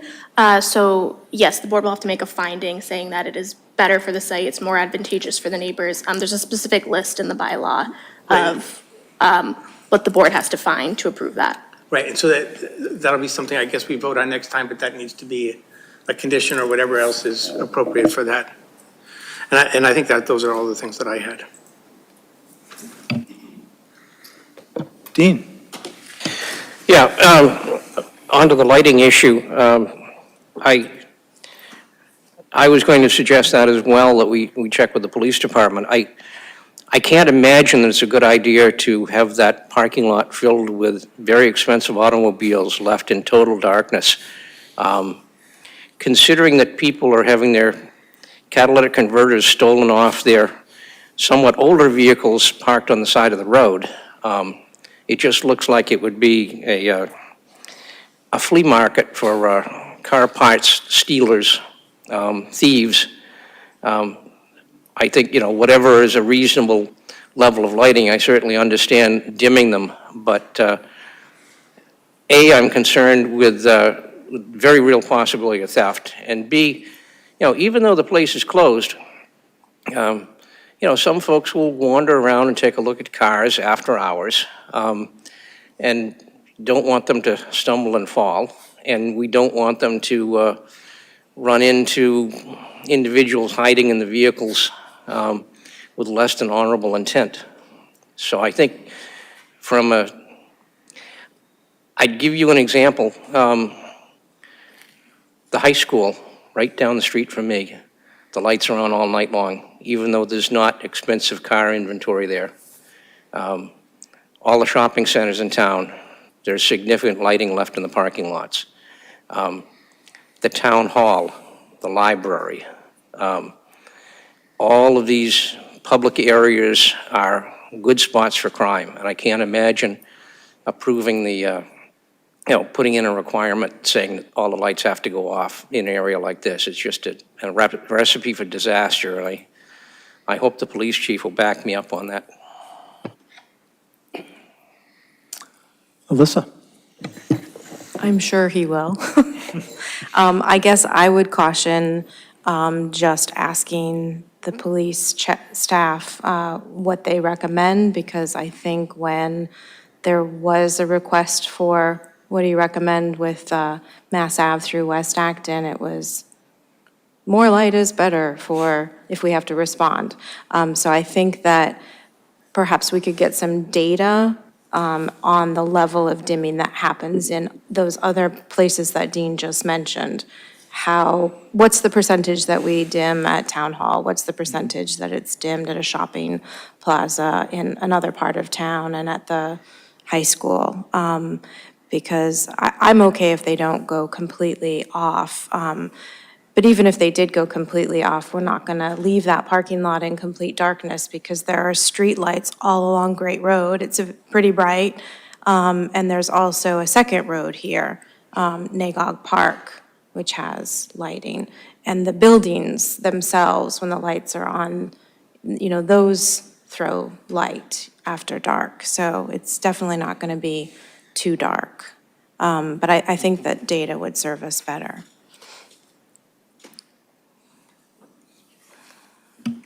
Can we ask the planning department to recommend a light level after consulting with the police department and researching where, what's done in other shopping areas?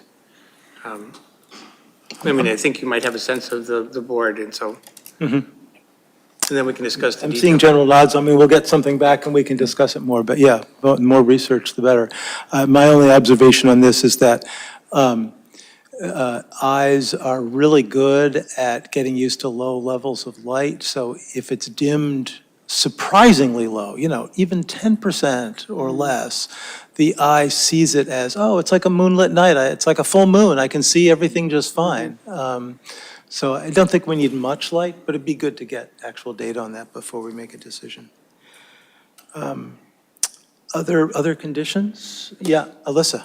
I have a question about the condition of protecting the landscape buffer. Dean, is a granite curb a vehicle? I don't remember the word you used, but Well, I know a car can jump a granite curb, but would that be sufficient to deter parking? A vertical granite curb of, 10 inches or something like that would probably do a pretty good job. I don't know if that's better or worse for the applicant. I want to give them some latitude there. I know that the slope Cape Cod berm that they've got around their dealership further down Great Road does not act as a deterrent for vehicles. It actually is a nice ramp onto the landscape area. So I think if we're going to put anything in there, that's why I kind of said vehicle impervious. But I think that's the point. Yeah, 10-inch vertical granite curb would probably stop them. It might be cheaper to put in bollards, though. True. I would just share my personal preference with the applicant for a granite curb as opposed to bollards or those large boulders. I just think that the bollards and boulders are going to be pretty unattractive.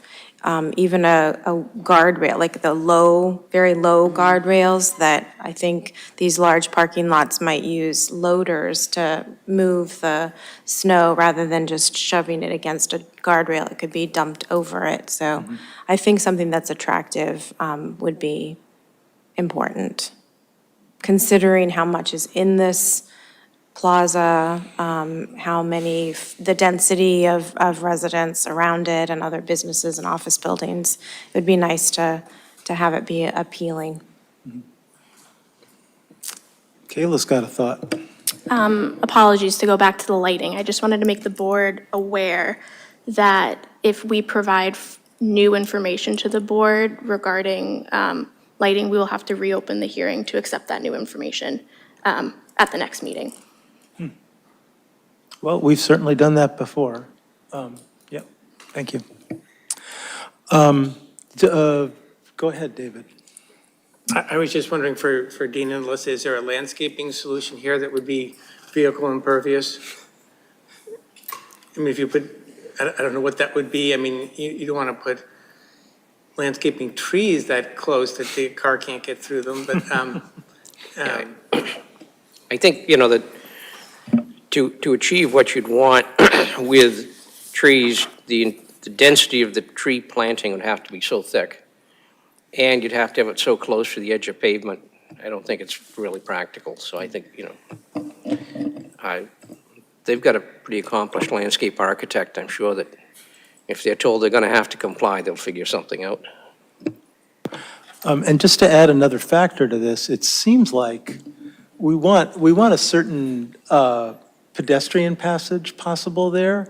10-foot curb sounds to me, a 10-inch curb, sounds to me like an opportunity for people to fall and break their ankles and stuff, which would be bad. That's why I'm thinking bollards or boulders, because then they're easily permeable for, people and wildlife and, so that's why I'd be leaning in that direction personally.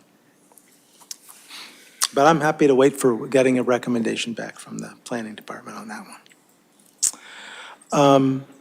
Yeah, good, let's have more. So I would encourage us to condition, this may already be in the letter, and I forgot it, the letter from the NAGOG board for the wastewater treatment hookup. And also, I'm wondering if we can condition a post-construction sound test, because the applicant's saying that the sound test was done and that it met the requirements, but maybe we can confirm post-construction. And if there's an issue and they haven't added these acoustic panels, then those could be installed, if that's a possibility. I don't know HVAC systems, so I don't know if it can be installed afterwards, but I would encourage us to think about the noise of the blowers. Similarly, yeah, I had that in my mind too about ideas about conditions that would help deal with the potential for noise. Which one of them, I think a very elegant solution is this post-construction requirement to do a measurement. But there may be others that would be, stand up more to, planning scrutiny. But, whatever, we do need a way to deal with that. Yeah. Dean? I know it's in the review notes as well. Planning Department was interested in securing a surety bond for the completion of the landscaping and the rest of the site. So I defer to the planners to exactly how they want to word that, but I think, it's important that the site be carried through to completion. This probably also goes without saying, but one more look through all the departmental comments might reveal a few other conditions that would be important but simple to add in. I didn't do a last look at, all the letters. So there may be some, good stuff hidden in there.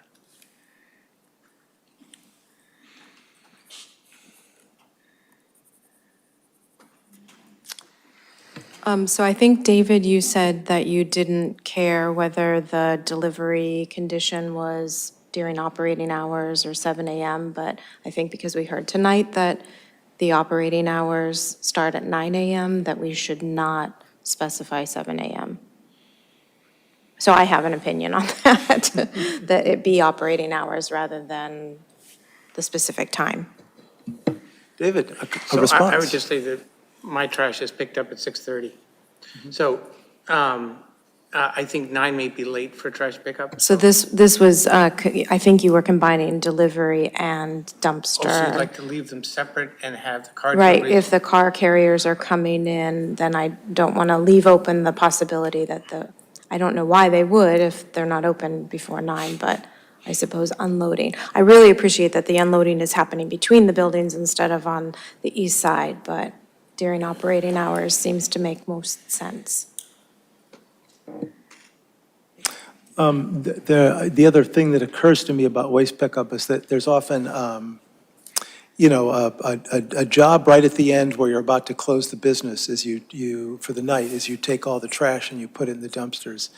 And it's often not there until right before you close. So there may be room, in my mind, for a window after the closing hours or before the opening hours that would be okay. An hour and a half, 2 hours maybe max, so that there's not interference between so that there's you deal with the trash and then it gets picked up. Yeah. David. I was also just trying to be a little bit simple, and we have precedent for doing the, absolute time. And I don't know of any precedent for doing the operating hours. Not that we couldn't, it's just that, to the extent that we have different rules in every place, it gets more complicated to enforce and things. So I'd like to specify the hours. I mean, if a truck arrives half hour before they open, what are they going to do? Drive up and down Great Road until it opens? I'd rather, I'd rather schedule a specific time. I see that. Other conditions?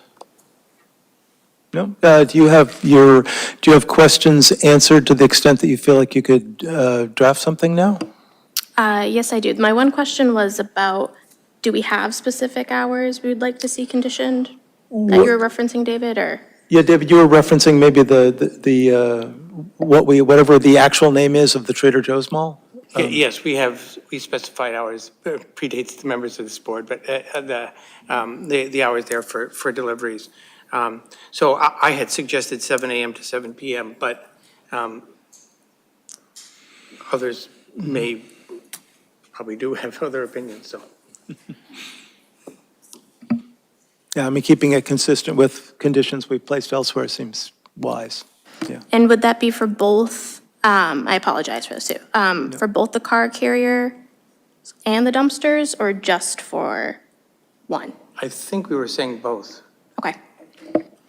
Yeah, although for me, I'm happy to have the car carriers only come when the place is open, but whatever ends up feeling simpler, and we can make a final decision when we get the language back. Because we've already heard from the applicant that the car carriers would only come when the business is open, so, yeah, why not?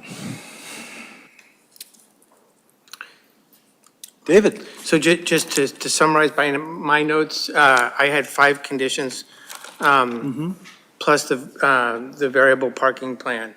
So I wrote originally, plantings or railings to prevent driving and parking on the landscaped areas, but we could call it vehicle impervious. Lights off a half an hour after the business is closed, and half an hour before the business is open, with an asterisk saying that we need to find, what's good practice there, and ask the police department. Deliveries and dumpster service limited to 7 a.m. to 7 p.m. Some way of measuring noise after construction, unless there's a building permit thing or whatever. And Dean suggested, I forget what you called it, some kind of bond for the landscaping completion. Yeah. And then the variable parking plan. So my notes had 5 conditions plus the variable parking plan. And then also the board letter from NAGOG treatment plant.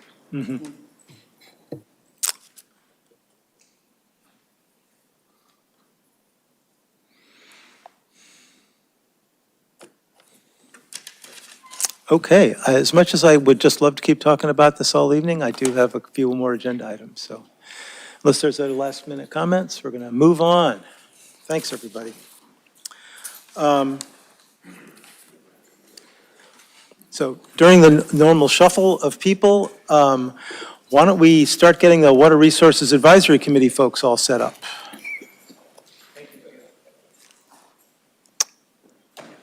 Thanks for coming in. Come on up, you guys.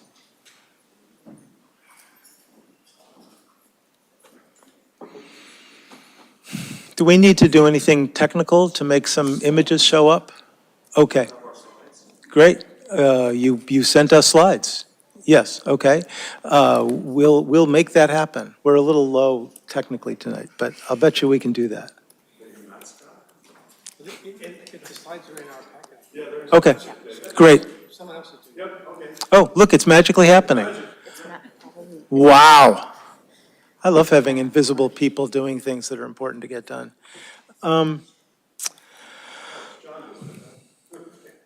Okay. Do I need to make any introduction to this? I don't think so. You have a really nice slide presentation about what you're up to. So there's an ask at the end of this. I'll just, remind our select board crew. To save everybody, to save time, rather than alternating back and forth, just one of us, the new chair of our committee, Joe Robb, is going to do the presentation. I'll be here for audience participation later.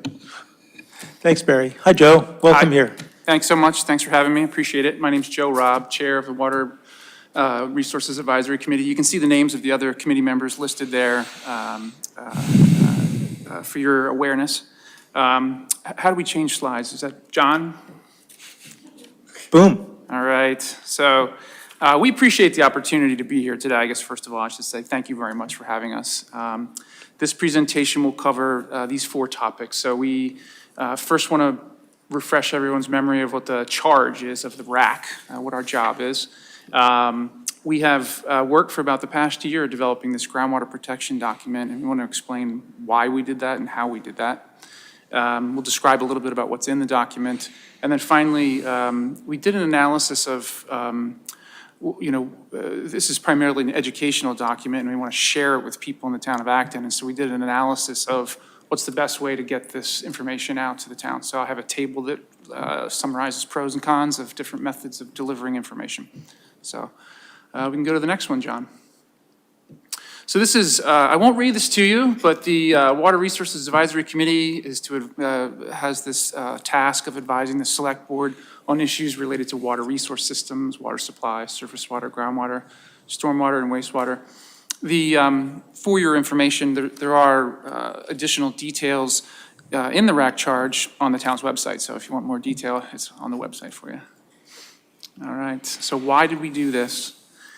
In our work, we meet regularly, typically once a month, sometimes more frequently, and we're joined by the public regularly, and so we interact with the public during our meetings, and then also in our interactions with folks in town. What we've heard is that there's a desire to better understand land use zoning versus groundwater protection zoning, and so that's really the main thrust of this educational document. In our work with our previous liaison to the Select Board, definitely recommended an educational document.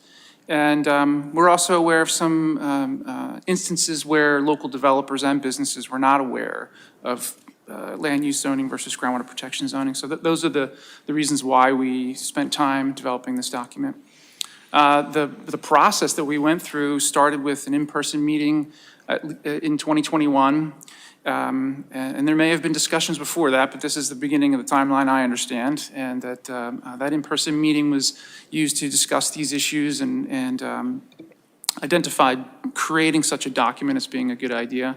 There was consensus within the RAC and our liaison to the Select Board that an educational document should be created. We started in on that last year, and we solicited feedback from not only the members of the committee, but also the general public. And so there was ample opportunity for people to review, and we did incorporate comments from the public into this document. And also, importantly, we sent it to the town manager, who also distributed it to different folks within town to send feedback, and we incorporated that feedback as well, I think both from planning and the health department. So that's how we went around doing this. So we can go to the next one.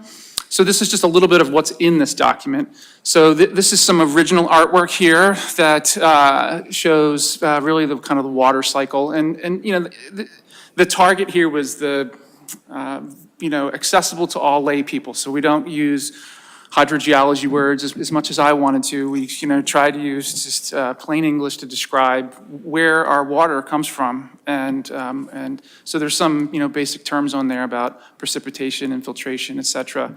But we tried to capture in a simple way where the town gets its water. And we talk about what is groundwater protection zoning. So there's a little paragraph in there about that.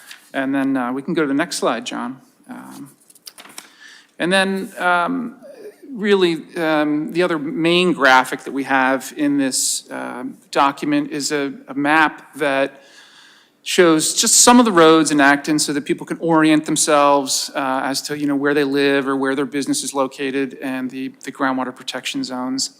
And this was developed by the town with support from the town manager and the GIS department. So this incorporates the newly revised groundwater protection zones that were passed at town meeting earlier this year. And we talk about what these groundwater protection zones, how they're derived at a high level. We don't go into the mathematical modeling and all of that, but we just talk about basically how they were developed and how they're enforced. And then we end with some recommendations about how Acton residents, what they can do to help.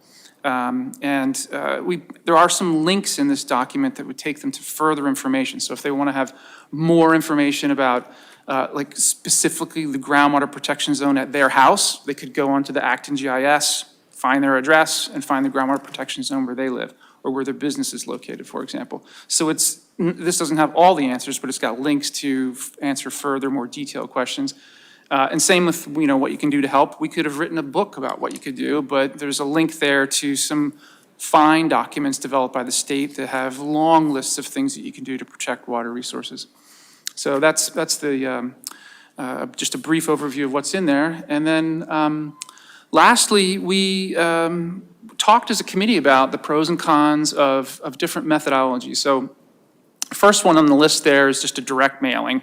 And, the advantage of that is it would be received by more people. It would be received by all the postal customers. But, the downside of that is we're using natural resources to print things on pieces of paper, and, there's costs associated with that. We also thought about some of these electronic means, and the major limitation, the major advantage of that is it's lower cost and fewer natural resources. But the main limitation is the distribution lists are not nearly as big. So, and then the last table on the bottom left there, we worked with Alyssa, and I think we have received at least 1 or 2 quotes from a vendor that the town routinely uses. And so there's a breakdown there of the printing cost at around $2,500, and then the postage cost of a little over $2,000 for a total cost of around $4,600. So, we've come today to present this information to you and to ask your support. And I think the last piece of information that I can add is that we know that the Acton Water District has offered to share the costs on this. And so we don't have any specific breakdown of costs. We're just suggesting that the town manager could speak with the water district manager and come to some sort of agreement. Maybe one would pay for printing and the other for postage, or something along those lines. But so I'd be happy to try to answer any of your questions, and Barry, if I did anything incorrectly, you can. Did it faster than I would have. There might be questions from the board or comments. Yeah, I'd be happy. Dean? Yeah, I think it's an excellent idea, well overdue, and as you might notice, I'm the only person here on the board without a computer in front of them, so I definitely like I think the printed document would certainly be valuable, so I have no problem with recommending this. Yeah, we chose printing also. Our target audience is every residential, including renters, and every business in Acton. So our proposal, the numbers we calculated were zip codes 01720 and 017, is it 18? That gets an AGOG 18, gets the 2 Acton zip codes, but to every address, including renters who don't always get things. So we expected to include them, and those are the numbers. Fran? We just might as well continue on down. I like this idea too.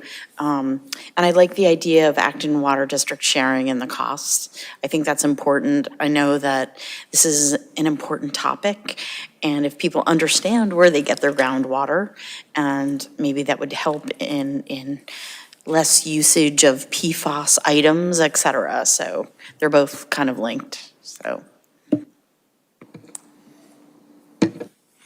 David? Thank you. This is a very good document. I appreciate this. I was a little disappointed that they didn't cover any stormwater issues. Stormwater issues relate to individual homeowners and to the town. The town spends an extraordinary amount of money on stormwater, and it's critical to infiltrating the water, recharging the aquifer, and actually preventing runoffs of certain things into, brooks and, rivers and so on.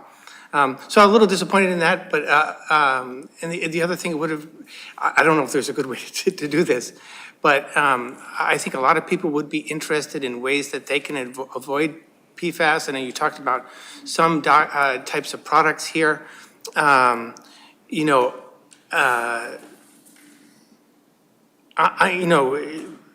I'm wondering actually whether it's worthwhile to include some more specifics that might be actionable by people, pictures of the types of takeout food containers that have PFAS in them, descriptions of the type of waterproof clothing that have PFAS in them, I think, I know I've run into people that would avoid those products if they knew what those products were. The current document talks about that in generalities, which is good, but I think it could be more actionable. And then,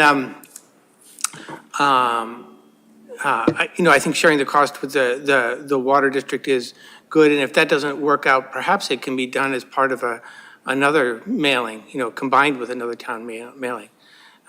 There's other times that we mail out things, municipal monthly or something. I think, David, the Water District, I think, is pretty committed. I've discussed that. Oh, great. With the Water District manager at other meetings. So I don't think there's a problem. It's just that John and Matt need to talk and work out. As Joe said, maybe one of them will pay for the printing because the town has a printer contractor already. And the Water District regularly does mailings with the same nonprofit in DC, and they can take that, just have it, just whatever you print on there, and then the town vendor can just drop it at the post office and it's done. And they just bill the Water District. Maybe that's the simplest way, but the two managers can work that out. Sure. We were afraid of putting too much in here. We think there's some people that just will not spend the time reading this. We hope they do. But it's our first educational piece. And remember, the RAC did spend about a year writing a stormwater bylaw. So we've got a lot of experience with that. We did have a lot of, I thought it was almost unanimous, if I remember, town meeting about 2.5, 3 years ago when the second stormwater bylaw passed. So I think there's a lot of people that do understand it, not that re-education wouldn't help. It always helps. And as for PFAS, I had a discussion with, unfortunately, she's retired. I was over here and I talked to Cheryl, and we put a message in there that Cheryl and I agreed on that would address PFAS, but we couldn't think of a good way of addressing it to the masses in this document without giving people a booklet. We collectively didn't feel it would work, David. But I agree, we probably do need to do some of the PFAS. There's a lot of products people don't understand that they're using a product that's got PFAS. Even women's cosmetics, probably, many people probably not aware of it. But a lot of people aren't aware there's formalin in a lot of those products too. But yeah, there's probably all kinds of education. And it's not that we won't do it ever, but we didn't think we could get it all into this one document. We wanted to focus on, especially some of the developers. We ran into cases, they weren't even aware that there was groundwater protection. Sure, thank you. And, I understand the problems with PFAS. I just run into many residents who expect that there's a business or two in town that are discharging something with PFAS in it. And no, that's not that. It's all of us, right? And again, I know people who would avoid products if they knew what those products were, right? I think I know which takeout food containers have PFAS in them, but it's actually really, I'm not positive, right? And it would be somehow, I would, when I went to pick up takeout food, I would tell them, I don't want that container. It has PFAS in it. So anyway, thank you so much. Thanks. I'm hearing lots of enthusiasm along with some, the usual advice about what to do next. So I have a question, I think, for John, which, let me just ask this question of John, then we'll have citizen comment. John, do you have a recommended motion for us to consider? If you're still awake. Oh, there he is. Hi. Awake, I am awake, yeah. Move to direct, I guess, the town manager to make this mailing happen? Yep. Or something more formal than that? Yep. we've certainly had motions that are way less formal than that, so thank you. Citizen comment?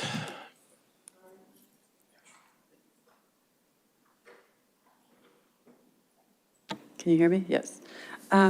So I was kind of sad to find out during this research project that the enforcement has been pretty lax and that staff wasn't really all that aware of it. So I urge that all permits get reviewed and that there be staff education as well, so that while we have like a paragraph talking about the measurements of the, setback and all this stuff, why isn't there a paragraph about groundwater protection zones if it is in one? I hope they use recycled paper. From what I understand, PFAS, only 20% of PFAS comes from your drinking water. And I agree with a mailing at some point about such. Overall, though, I think that this is a good start, but that we need to do more. We need to be bold in our water protection and use all the tools that we have in our toolbox. I'd like to see at the select board to direct the RAC to reevaluate all the protection zones 1 and 2, maybe even 3, and recommend expanded and/or stronger protections, especially in undeveloped land.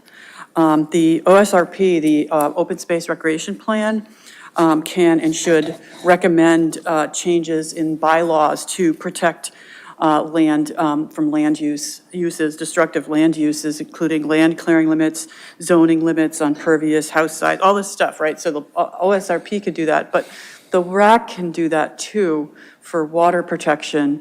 And I think that at least during the discussions that I've heard, they're waiting for the select board to ask them to. So I hope that the select board asks the RAC to do that and works on relative to water. Given 50 acres a year are destroyed and however much stormwater comes, et cetera, get help from staff. Maybe a lot of people on RAC already engaged in a study some years ago about build out in certain zones. And just one section of the town exceeded the need for the water permit, the withdrawal permit. So I urge the select board to kind of leverage the expertise that exists, and I think that they're willing and happy to do it. It's just that they need to see that that's something that you all want to, because in my experience listening to the conversations, they're hesitant to engage in something like that because they're advisory to the select board and are kind of, if the select board wants us to kind of thing. So anyways, I thank you all for doing this. I think that I love the fact that it has color. So it's like, you look at the document and there's like color and cartoons and stuff. And it's like, yay, I think I'll read this instead of the thing that I pass out that has just all black and white and tiny print. And so thank you for your work. Thanks so much. Thanks. Thank you. So as the liaison to the Water Resources Advisory Committee, I just wanted to say a few things. First of all, thank you to both of you as well as all of the other members. This was quite an effort and many, many, many revisions. I think that it's an amazing model for how we can work to forward initiatives in town, because not only did the committee work on it, but town staff had input to it, and the planning and health department input was incorporated, as well as the public. So I really appreciate the collaboration. I am perfectly happy with the PFAS paragraph because it does list all of the places, as Tara mentioned. Your PFAS exposure is about 1/5 from your water, and there's a lot of other places where you run into it. Obviously, the issue is that when we're washing our clothes or washing our dishes or using shampoos, then it's going into water. So it is definitely related to this document, but there is a nice link for people who can find out, who want to find out more, take the time to read more. And just to mention, the charge of RAC includes very specifically at the direction of the select board. So just piggybacking off of Tara's comment that we want to provide them with direction, I think that I'd like to see at a future agenda a discussion for what, after the water study is presented by Wright Pierce and they're responding to that, then what is the next thing? So it'd be good to have, because I can tell them what I would like them to focus on, and sometimes they say no, but I'd like to have that be a board, since I'm just one member of the board.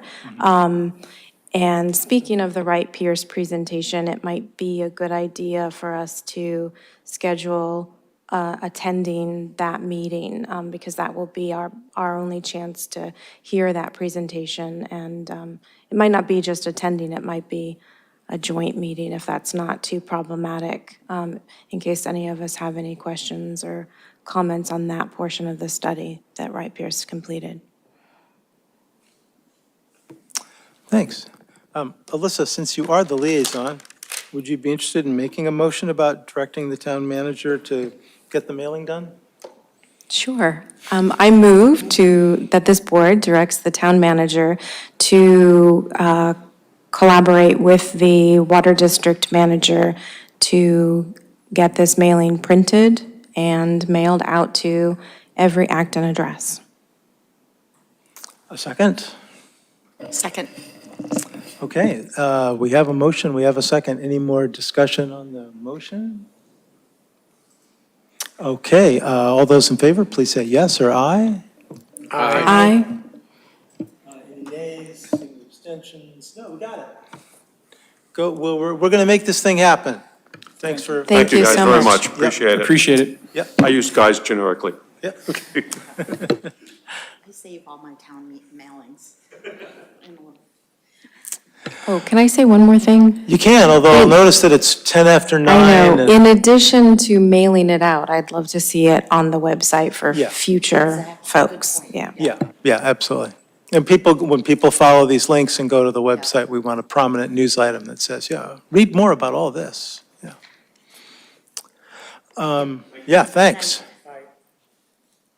We got 3 items left. I'm trying to think about what the order is for all these, but I think for each of these 3 things, we have people who've been patiently waiting to talk about them. So I think we might as well just take them in the order we have. But I will say that as the chair, I'm going to try to, move us along on each one.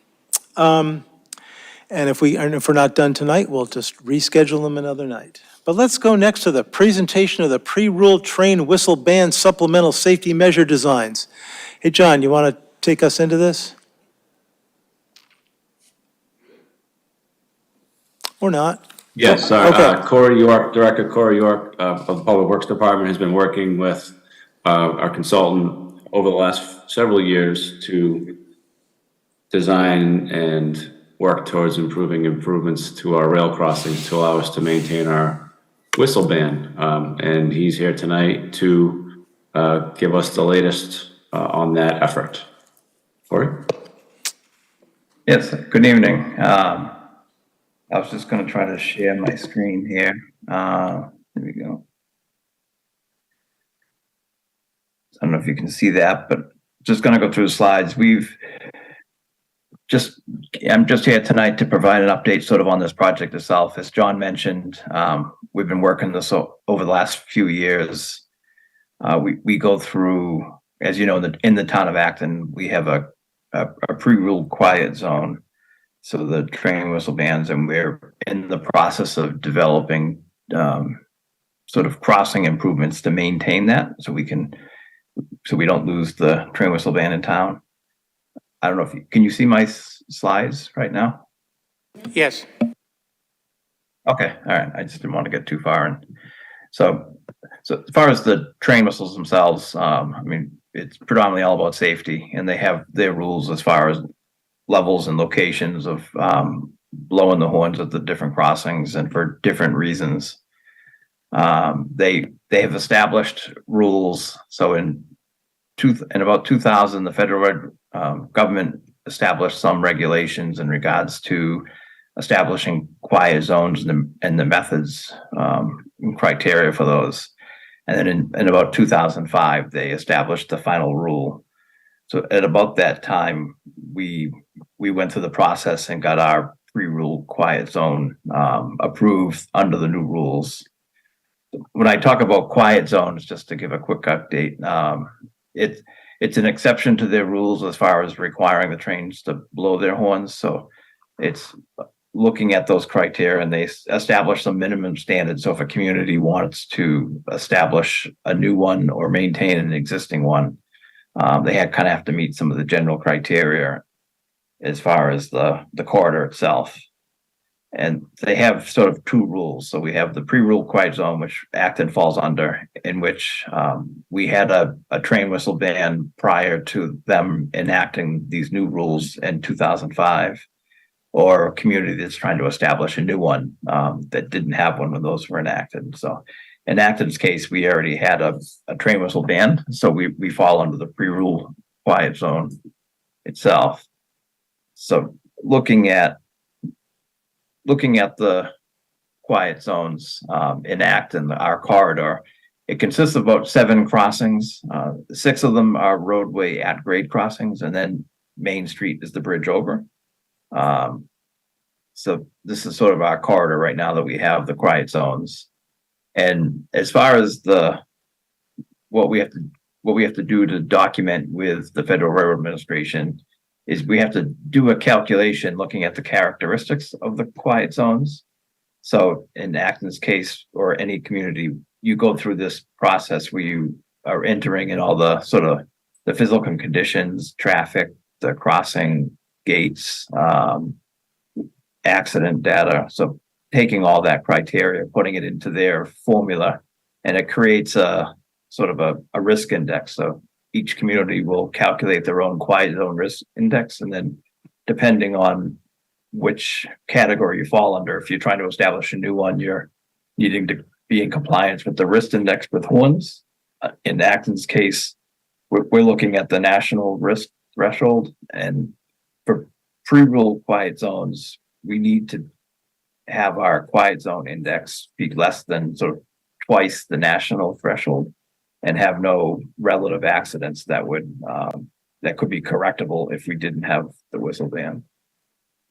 In Acton's case, so about every 3 years since 2005, we've been required to recertify that our quiet zone still meets their criteria under the Federal Railroad Administration's criteria. So in about 2020, when we were recertifying it, we determined our risk index, which was the top number, about 28,700, exceeded the criteria, which the national risk at the time was a little under 14,000. So we had determined that we were exceeded it, and we would be losing our whistle ban.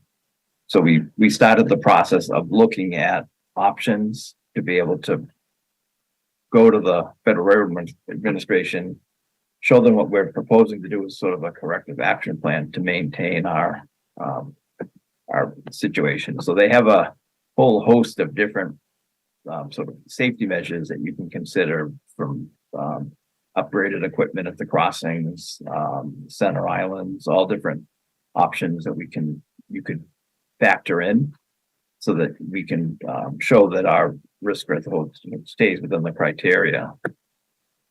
So what we've narrowed down to, we had presented to a previous select board, was we've kind of honed in on these 3 crossings, being Parker Street and then the 2 Central Street crossings, and looking at improvements there that we could implement and get our sort of our numbers back in compliance so that we could maintain those systems. This is just an example, this image here of the Mass Ave and West Acton Center that has the granite curb center islands at that location. So the first crossing at Parker Street down by the intersection of River Street, this is just showing the 2 approaches. We're proposing having center islands there, so it channelizes the traffic, would sort of creates a situation that would prevent somebody from being able to drive around the gates and potentially have an issue there. So on the River Street's intersection side, it's not so problematic. They have criteria for the length of the island, so we're able to get in the 100-foot center island there. We've been looking at different options. So they have, we're considering a sort of having the vertical granite curbs for aesthetic reasons. There was a consideration of having another kind of curb you can drive over, but then there's criteria for having a series of sort of plastic bollards and stuff. So we thought for aesthetics and other purposes, it would, having what we sort of have in West Acton, the vertical granite, would be a little bit more pleasing for the area. We have been talking to the abutters out there, so we did run into an issue with objections from one of the neighbors here.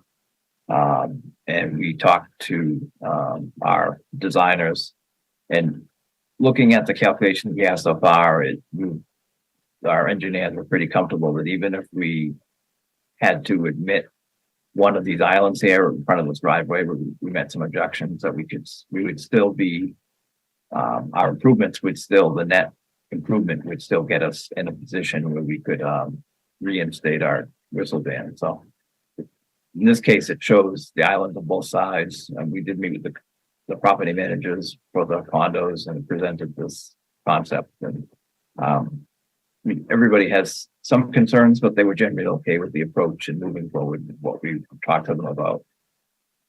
And the next location is the Central Street crossing up by Dover Height Apartments and Downey Road. So similar situation on the Downey Road side. There's not so much of an issue. On the Dover Heights side, there is their driveway right close. We did speak with the property there as well. And similar kind of thing, we were able to get the full 100-foot center island on the Downey Road side without an issue. On the Dover Height Apartment side, we were able to reduce it down to sort of the minimum standard of 60 feet. And then we're looking at the potential of having to do some driveway modifications. So we talked to them, and they were generally amenable to this as we kind of work into this. So this is just showing the concept of having to potentially reconstruct into that driveway to sort of coincide with the island. And then the last location that we were looking at is up by Idlewild on Central Street. And similar situation here, sort of on the Elm Street side. Isn't so much of an issue. On the other side, on the Fort Pembroke side, the Idlewild has a parking lot there. So we were talking with the owners there, and we have added issues with wetlands. So we're limited to what we can do as far as modifications, but we've been talking with them about this design and sort of their operations. So they had some questions, concerns, but they also were generally okay with this approach. So we were looking at continuing this design phase and going through. But as far as that, it's just giving the board a quick update of sort of where we stand on this project, and just wanted to get a chance to have questions and feedback from the board as we kind of process this through. Sort of the next steps for us as we advance these designs and get them to we have kind of a conceptual phase now and get them into a preliminary design. We will have to reach out to the Federal Railroad Administration, sort of present these same concepts to them and get their feedback and thoughts on next steps. So we wanted to just present this to the board, let you know where we stand, and as we work towards those next pieces and get their approval. So thanks for your time, and I'll try to answer any questions you might have.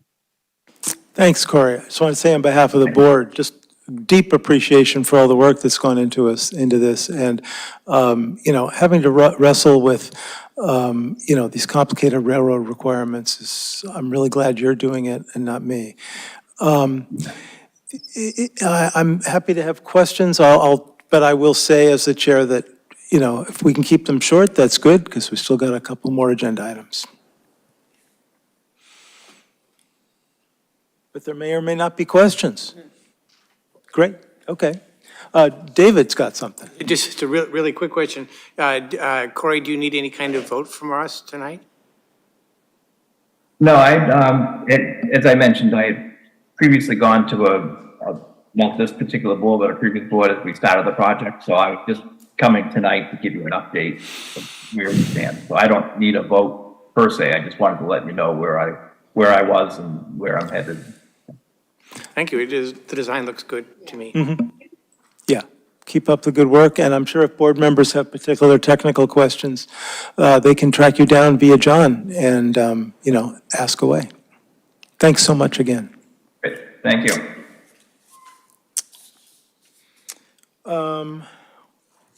Okay, two more items before we get to the consent.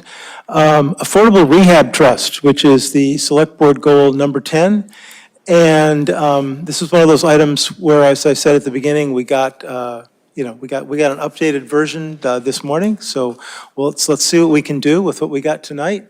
And if we need to talk about it more another time, we'll do that. But let's hear from Liz Rust about, the study they've been looking into. Hello, good evening.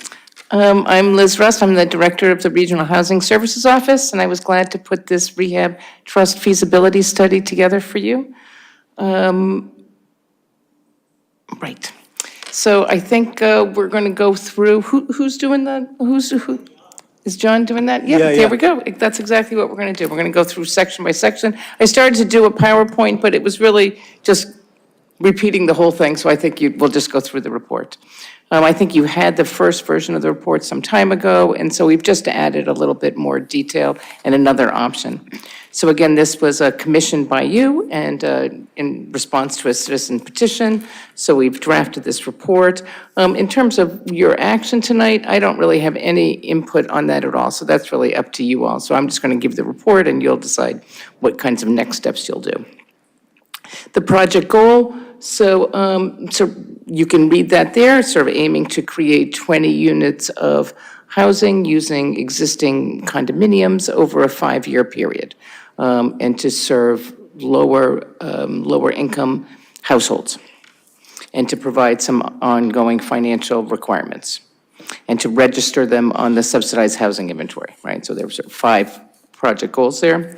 So the first thing we started with was to determine the program entity, because we call this a rehab trust, right? So a trust is actually something very specific. We list out here 5 of the capabilities that the entity would need to do.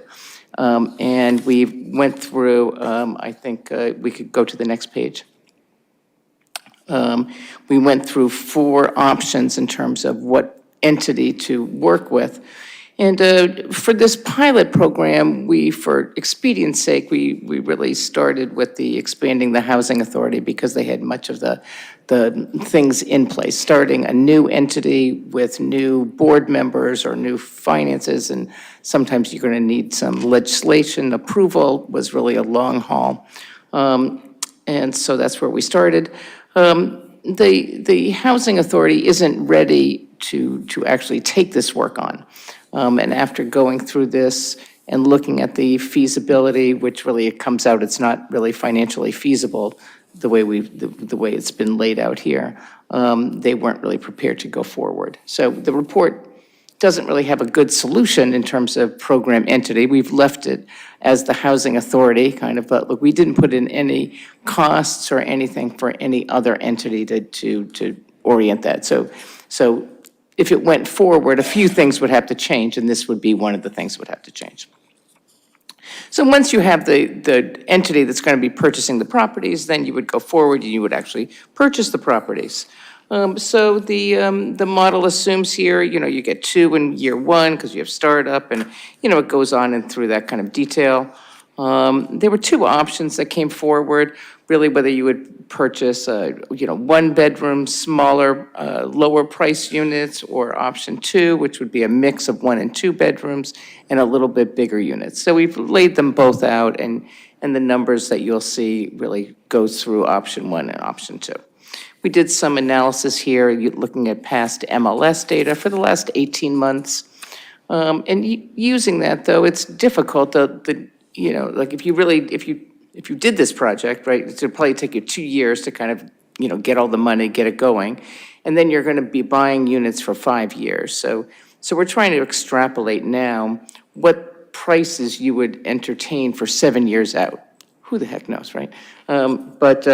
So this is what we've done, and we reviewed this a couple of times with people and got their input, and I think it's probably best information now, and it's our best estimate. Certainly going forward, there'd be another round of detail around this, but I think this is probably, high-level feasibility.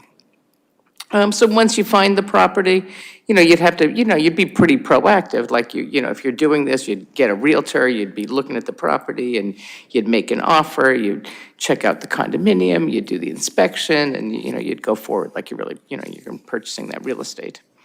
So we conclude that the inventory does exist, right? And you'd have to be a fast acting, you'd have to be really in the market to do this. The housing stock's pretty old. These are 50-year-old units. So you'd really have to attend to the capital investments in the future as well as that initial purchase. And they're small units. So this is not a family program. This is a single couple kind of thing. So it's, because, and especially with the lower price and the smaller units, right? So it's just not a family program. And so. Oh, I'm sorry, Liz, I used to know what LIP standards were. Oh, I'm sorry. Local Initiative Program is the EOHLC. That's the new name for DHCD. That's the program that provides the guidelines for registering the units on the subsidized housing inventory. Sorry, I get so shorthand when I'm writing these things. So once you own the unit, then you have to renovate it. We're going to assume that, all the units at purchase would need some kind of renovation to bring them to some standard. We looked at depreciation schedules and made some assumptions about how many of the 20 units would need what kind of repair. We looked at recent estimates that different housing authorities had done for similar repairs, so we could estimate that out. The entity would be using public procurement and public construction, so you're going to pick up that 40% increase in your costs here. And so we rounded to $50,000 per unit at purchase to bring it up to some standard. So that's what that goes through. And then once you have that unit, then we're in step number 4, where we're going to regulate the properties. So this is really where you'd place the deed restriction on them, that they would end up on the subsidized housing inventory. You would have that lottery, you'd lease them under the proper procedure.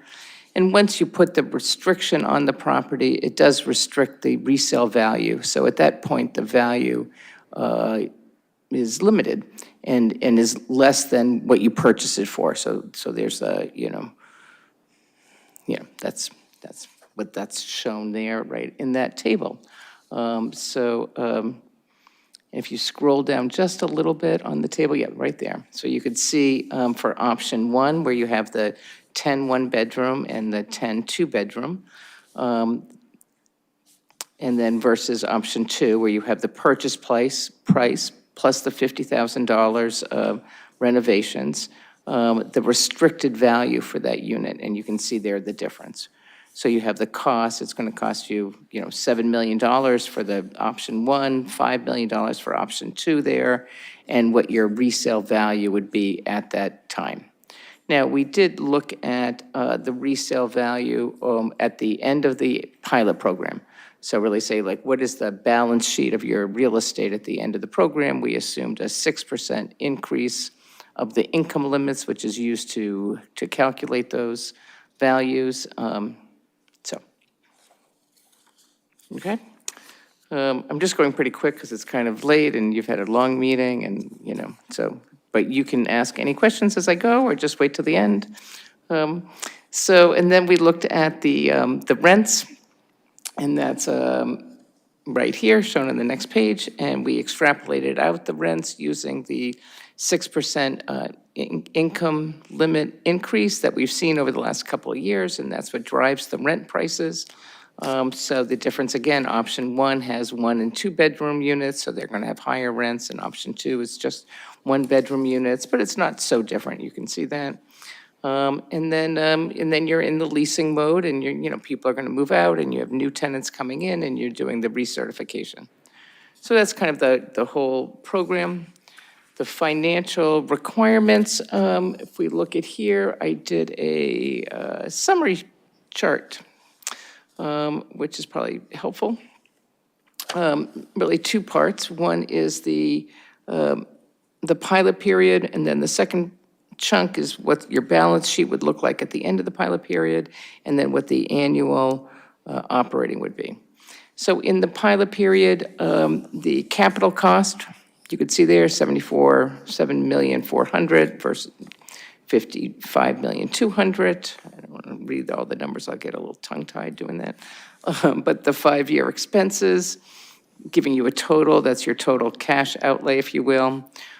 It was part of the program parameters given to me that you were going to fund this with a 5.5 bond proceeds. So that kind of comes in to sort of offset that, plus you have some other revenues, mostly being the rents there. And then coming in, here's your total revenue side, and then you need some extra money to make the program work. So in option 1, you'd need another $3.5 million. In option 2, it's like 1.3. Whether that's CPA, whether that's a different bond number, whether there's some grants, like I don't really know, we didn't explore that. On the balance sheet, we talked about this a little bit of what the real estate is. There's a capital fund that was set up, so every time you did a purchase, put $10,000 or $20,000 into this capital fund that would be used for capital repairs ongoing into the future. So the program entity had some money to do the work that it would need to do. And there's the debt, and so you'd have some net assets on option 1 of $60,000, and option 2 you'd kind of minus on the net assets. On an annual basis, we have expenses here. You can see those, that they're almost the same. The difference there is the condo fees for the units. Basically, the biggest expenses, there's, some moderate staffing expenses, but it's mostly the debt service and the condo fees. Essentially, that's what's in. We'll look at that in a little bit more detail. The revenue side is mostly your rents, but it's not a break-even proposition. So then this next part just goes through a little bit more detail about what's behind those numbers. So the initial purchase amounts, we talked about that before. It's either 200 or 300, plus the $50,000 renovations, plus either 10 or 20,000 going into the capital reserve fund. The pilot period expenses. So here we have an administrative expense. This is again during the pilot period. We have 75% of an $85,000 annual salary. So that's what that number looks like over the year. And really, it's a lot of activity. It's a lot of real estate to purchase and all the requirements and the leasing and getting them onto the subsidized housing inventory, plus a architect/contract manager. The architect, that's what the housing authority calls that role. That's the person to really do all the renovations. So 50% of the renovation cost, that's what they usually use to estimate. So we just picked that right up. Then on the next page, we have just a general contingency. Who knows what that is? Like maybe the staff needs a computer, maybe this, I don't know. You want to have something in there. And then some legal insurance, you're going to have to insure the units. The condo fees, we picked that up from the MLS analysis that we did. And you can see that. Then the property taxes, this uses the payment in lieu of taxes methodology that the housing authority uses. And then there's the annual debt service. So this is a simple interest-only payment calculated as 6% on the 5.5 million. Clearly, like if you got this bond and, it's probably going to be a little bit different, and the interest rates, who knows, like in a year, 2 years, are they going to be less? They're going to be, let's hope they're not going to be more, but who knows what they're going to be, right? And then on the income side, you have the rental income is most of that, and then the income on the funds, they have the capital reserve fund there, and then you have we assumed that you'd pick up interest on the unused bond proceeds. You'd pick up the whole bond proceeds, and then it would sit there, and we use 3%. And then here's the ongoing monthly income and expenses. It's a pretty whirlwind presentation. So there's the spreadsheet in the chart if you wanted to see. So that's the actual detail, and I gave it to you in Excel. And then here it is. There's option 1 and option 2. I also gave you how the rents are calculated and how the resale values are calculated.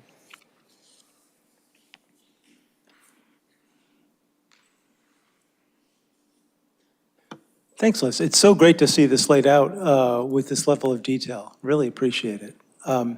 This has been a long time vision that's, passed through both residents and various board members. And it's really helpful to see it laid out here. I'll let board members comment, and then I'm sure we have comments from the public as well. And then we'll see where we're at about, next steps. Sure. I just wanted to, I'll just summarize again that the interest rate, the 6% interest rate, the debt service is really changes the calculus of the whole feasibility. Yeah. So. Yeah, I remember when we started this, we did have much lower interest rates. Yeah. Thank you. Thank you very much, Liz, for bringing this presentation, and thank you to John for driving the document behind the scenes. So I just wanted to start off by saying it's a disappointment that this is not a break-even analysis. So that's not great news, but I want to caution everybody that it's not terrible news. I think that we were really eager to get this going as soon as possible. So choosing an entity to operate that already exists was, our dream. So it's clear that, we were using our 2% bond rate when we did the spreadsheet. And when I say we, I mean all the folks, the residents who worked on this a couple of years ago and brought the citizen petition for the feasibility study to town meeting. And I can tell you that, Charlie Cadlick looked at the spreadsheet that was created, and he's still maintaining the spreadsheet for Acton Nursing Services and used to be on Finance Committee. So I know that it was solid, but choosing a government entity that increases the cost by 40%, having that bonding rate increase up to 6%, and I think maybe I saw that it's even higher now, closer to 7%. And there was a detail in here, I don't know if anybody caught it, but it was a really optimistic assumption of zero non-payment of rent and 0% vacancy rate, which is not reality, right? It's usually closer to 10% with Acton Housing Authority, according to Kelly Cronin. So with that said, I think that we can still entertain a notion of creating a housing trust in the town, just moving to a different model, changing it to a nonprofit, which will take longer to start up. But I think that that's really important for us to do because our housing production plan, the number one goal is to focus on 50% AMI or lower and rehab when feasible. And there are a lot of nonprofit organizations that are nonprofit developers, Common Ground and Habitat for Humanity, and even others. And we do have, a Acton Housing Community Authority, ACHC, I'm trying not to use acronyms, that works regularly with them. So, we might entertain having them sort of curate a relationship. I know Common Ground did the high school, which was the old high school, which is a conversion to housing, but perhaps that organization or another nonprofit developer might be interested in doing this sort of work when an 8-unit or a 12-unit building in town comes on the market, because we really need to get out in front of these buyers who want to buy up those buildings and renovate them, well, first evict everyone, the low-income tenants, and then renovate them to luxury standards and triple the rent. So, it would be a really great thing to protect residents who are in Acton and to protect our affordable housing stock, to have something in place, an entity that can do that, or a partnership between a town committee and one of these organizations. I do have one question, and that would be whether or not a pilot would be an option if it's not Acton Housing Authority or another government entity. And then lastly, a caution, this housing stock is old. My house is old. My house is 70 years old, and it's still in good shape. So just because these properties, these condos that are coming on the market at under $200,000 does not mean that, it's an unknown if there are things that would drive the renovation cost up, but it's not necessarily the case as long as they're well-maintained. My family's lived in many properties along Great Road, small condos, and I've been in condos of friends, and there are quite a few really nice ones. So just because there's a significant age to the unit doesn't mean we can't provide people with nice housing. Because I know that's really important, dignity of people who require low-income subsidized housing. I think pilots are allowed for all nonprofits. So it's a negotiation with the town, so what the pilot would be, but by law, it's allowed. Great, thank you. Thank you, Alyssa. Any comments from other board members? David? So if this was a nonprofit, right, this analysis doesn't cover that situation really, right? No, I mean, that's really right in the beginning where we talk about what, Right. there's the 5 things that the entity needs to have, and then when we talk about a nonprofit, establishing a nonprofit, it's really independent from the municipality, and you'd have to, really do a lot of work to set it up. Yes, no, I understand that, but we don't know for certain that a nonprofit is economically viable. A nonprofit may have higher borrowing costs than the town does. Rental units have, require maintenance and repair and things like that. I mean, condo units, presumably the owner repairs them. So, it's a complicated thing. I mean, the nonprofits that work in town require significant municipal subsidy to be able to complete their projects. I think we need, before jumping into this, we need to figure out if the number of units created is worth the amount of that significant subsidy. So anyway, I don't know, I think if this is not obvious to me, I mean, you've made the information here really approachable, because it's hugely complicated, and I really appreciate the document. But I don't see this as an endorsement of the nonprofit approach. I think we could do another study kind of thing, but it's not obvious to me that that's economically viable either. Fran? Thank you for this. I echo what David and Melissa say. Although when I was reading through it, I kept going to the nonprofit, thinking that is probably the best option for something like that. You're not hindered by a prevailing wage, or I just think it would be more viable. But thank you. It's daunting. The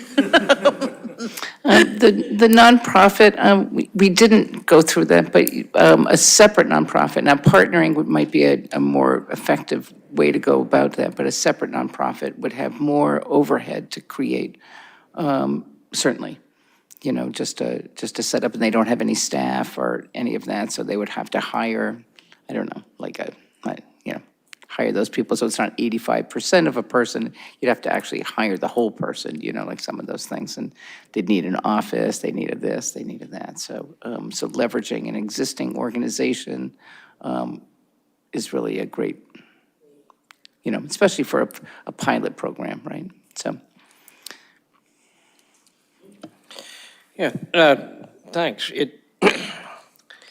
It's not great news, but I think it's important that we've got it all sort of in black and white here now.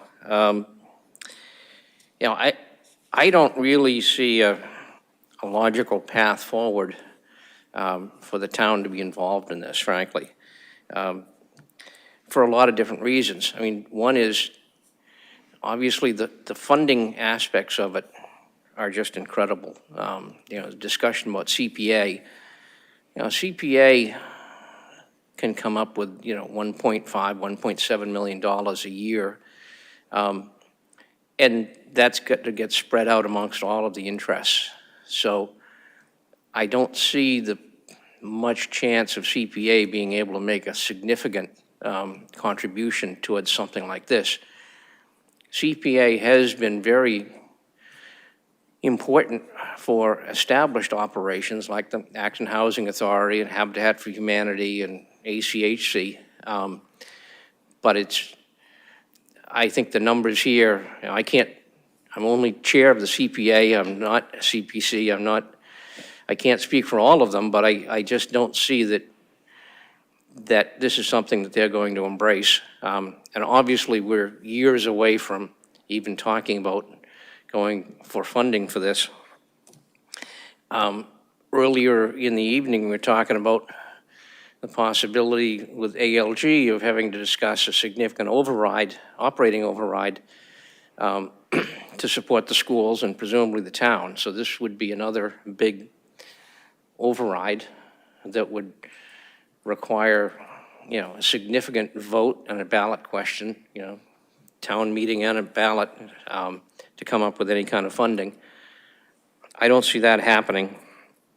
And buying these older units, so the units are 50 years old. That's when kind of the gate got open for all the multifamily homes on Route 2A primarily. And that's kind of right in the cusp of things like asbestos. We discussed that again earlier tonight about, was there asbestos in Nagog Park? Apparently not. But certainly you get stuff that was late 60s, early 70s. You're liable to run into that. Energy upgrades for the existing buildings, the existing units, what are the costs going to be for that?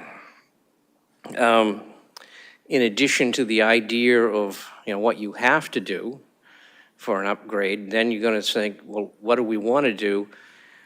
For instance, if we get some of these units, is there going to be political push to convert the units away from fossil fuel and incurring those costs?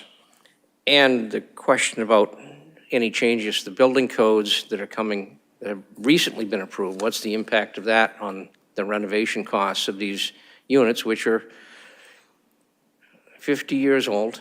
And some of them are probably pretty good buildings, and some of them were done quick 50 years ago.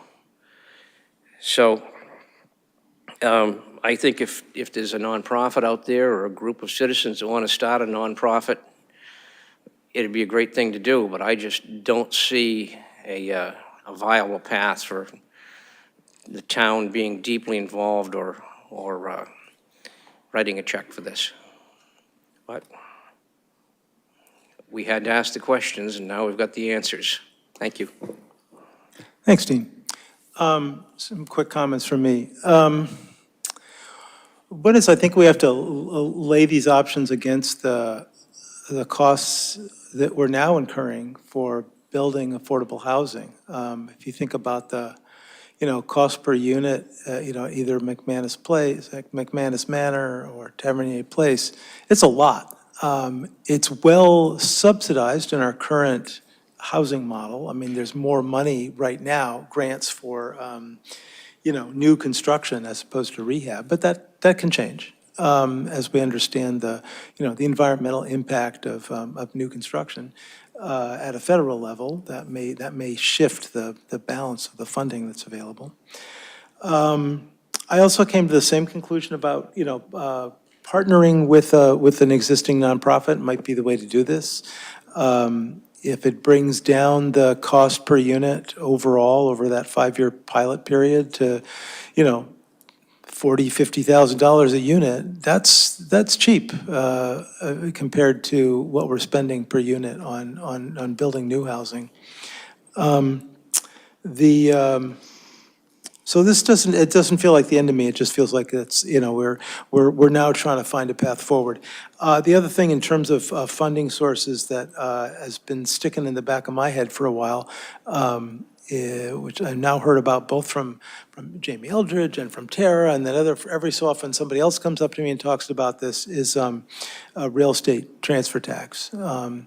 As the value of houses continues to rise, taking a small percentage of that for building affordable housing seems like sort of simple economic justice, to take some of the, you know, that extra profit and plow it back into supporting affordable housing. So for me, the process is not dead, but it's we have to take a step back and, you know, figure out if there is a way forward. I'll bet you there is, but I can't prove it yet. So I think that's hearing from us. Terry, you've been waiting for a bit here. Why don't you? Shall I sit down? Why not? Why not? You got a microphone right Thank there. you so much. Yeah.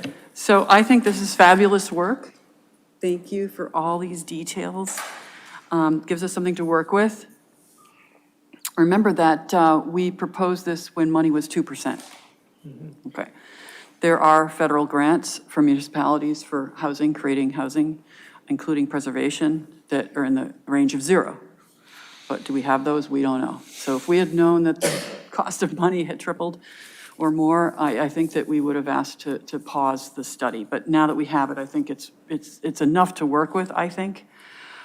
We have some, or I'm speaking for myself, but people, I've talked to other proponents, there are some disagreements about some smaller, you know, construction costs, you know, condo value, how does that pay off the debt? But that's all small relative to the larger cost of money. And so I would urge that we do move forward with a supplementary, using this data, but looking for grants at the state and federal level. We know people that know these grants inside and out, and I hope that the town could put some $1,000, a couple grand, to hire one of these experts that are local. We know who they are, that can work with the RHSO to find that money, because these condos aren't going to be any cheaper. And the sooner we start this, the cheaper it's going to be in the future to have housing that is in the gap of where AHA is and ACHC. I don't want to compete with these organizations, either for CPC money or even support, the love and support of the town, that this is for smaller units for working level people. And if it means that we got to get started at 80%, which I believe it breaks even at is that right? 80%? What is it? What percent does it break even with the higher cost of money? I just did I ran the numbers. I ran the numbers before I left, and it was in the range of 70 to 80%. And so I think, well, I think there's other things to talk about. I think that. Sure, I'm not saying let's get started. I'm saying that there seems to be a sweet spot that we could get started, even breaking even at the local level. But if we can pursue some of these grants, which seem like they're pretty significant. The CDCs, their Community Development Corps, I've been on a meeting with all over the state. They're talking about how they're getting 125 to 150,000 per unit. So DHCD is loath to invest in individual units, but if you could get a developer that's large enough, and I've been talking to a couple that seem interested in making a program that includes like 100 units over a period of time, that DHCD then might fund that type of thing. So, so let's see. Yes, I recognize the vacancy rate issue, that this is not larger condos. This fills a gap of the smaller condos. But once it's started, then we can go after, single-family homes, the $400,000 units that are getting knocked down, that we could preserve those units for the future. Transfer tax, I'm not in favor of transfer tax to pay for more new construction, but a transfer tax to pay for preservation of existing naturally affordable housing, I would be very much in favor of.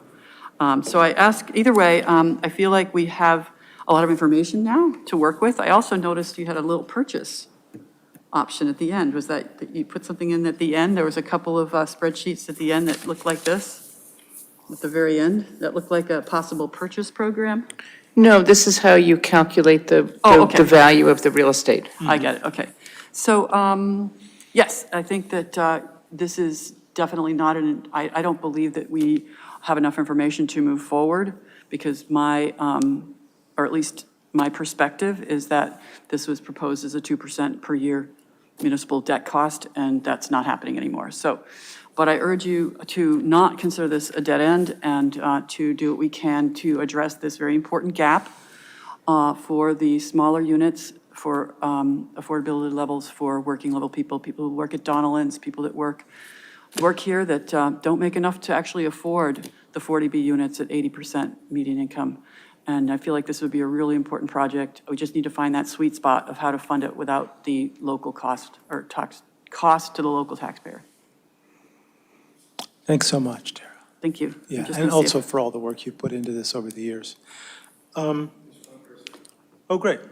Let's hear from whoever's online. Royce Buller? Royce, you should be able to speak. Can I be heard now? Absolutely. Okay. I would urge that the board keep the issue open. We got a lot of data, which was very helpful. There's a lot of assumptions built into the data, but I think mostly it's valid, but there's still a lot of assumptions built in that have to be checked out.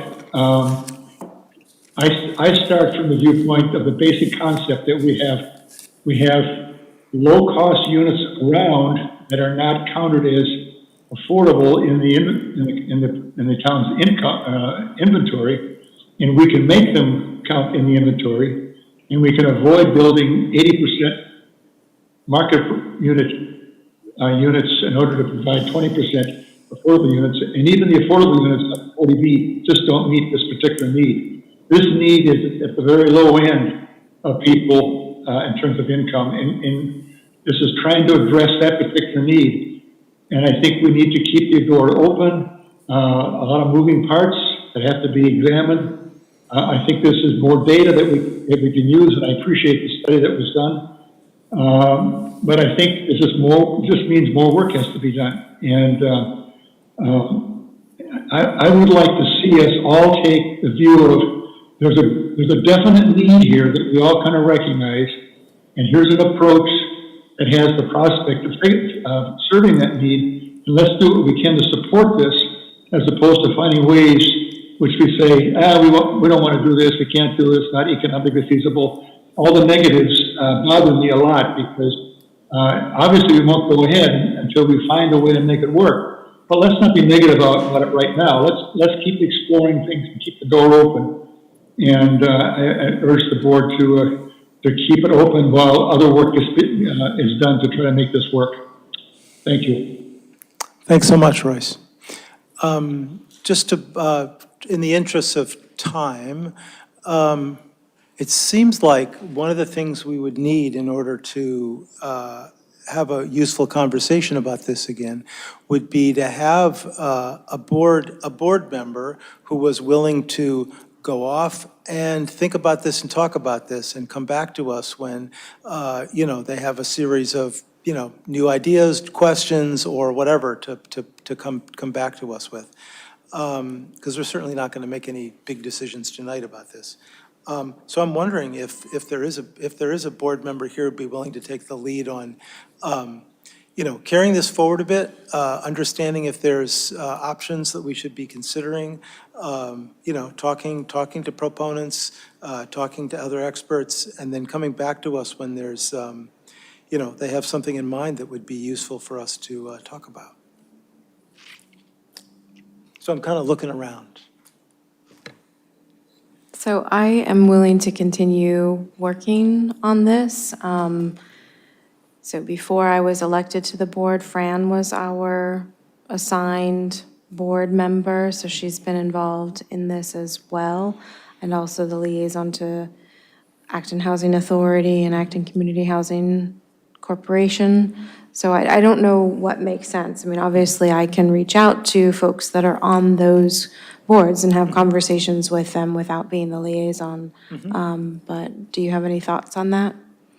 I'm happy to help move it forward, plan some other avenues. I could work with you or help in any way. If I'm remembering, the last time we had a similar discussion, if we assign Alyssa as the point person, she can choose one other board member to talk to about this. It seems like we have an additional board member that might be Okay. a natural person to talk to. So it sounds like you're willing to do that. Are there any concerns about proceeding this way? Okay, we've got a plan. And Tara, what I would else just you got? like the board to, I would like to, I have a couple of asks, and one of them is to ask Liz, thank you, she might even just do this for fun, but to figure out what the break even would be, given the conditions that she's put together here, because I don't really have any problem with, I could make some suggestions on how to lower some of the stuff, but generally speaking, just what the AMI would be. So that would be one question.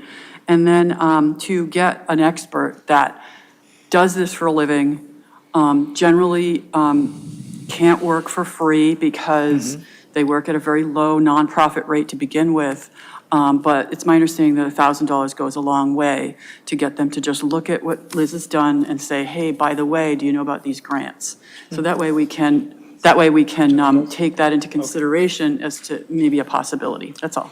Okay, so these are the examples of the kind of ideas that Alyssa might be looking into, and she knows where you live. And I also saw that John had his hand up. Perhaps we could hear from him. Hi, yeah, thank you. I just, I mentioned earlier that I'm preparing some updates on the board goals for your next meeting or maybe the one after that. And just in terms of timing, the CPC applications are due in about a month from now. And so if you're considering bringing this to annual town meeting, and that involves a CPC application, and you're gonna ask me to do that, that's something that we'd really wanna know now, or maybe next week or something, but, so I guess that would be, my question is, are we still considering bringing this to the annual town meeting based on the information that was prepared in the report? Or is this a longer term, process now? Well, I'll take my guess, which is we don't have a way forward yet. So we've sent Alyssa off to research that. And maybe, maybe something will happen in the next couple Well, I of can weeks. tell you, I'm not planning to put a petition forth and do that on my own. Yeah. But I can tell you that it would make me feel like the town is making progress, so that I wouldn't want to do something dramatic. If you would put a couple of grand together to get one of these experts that I'm working with in other towns, who is just wonderful and knows where all the secret grants are, and knows how the programs are being developed at the state.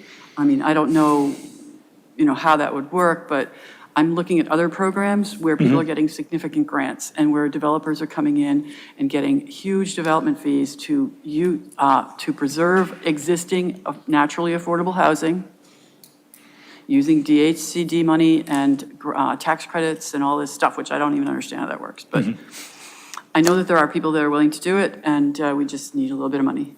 Yeah, okay. So there's a possibility of, for example, some sort of research money being spent that might end up showing up at town meeting or in a budget, but not an entire pilot, because we don't know how to do that yet. Yeah. Hopefully on the leftover money from this year. Thank you. Yeah, thanks. Okay, thanks.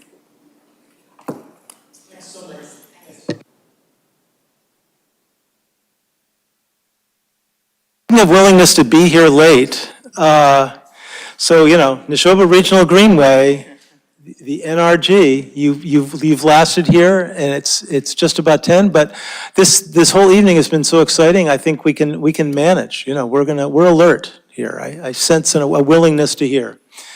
You have a presentation for us. You have a simple ask, and take it away.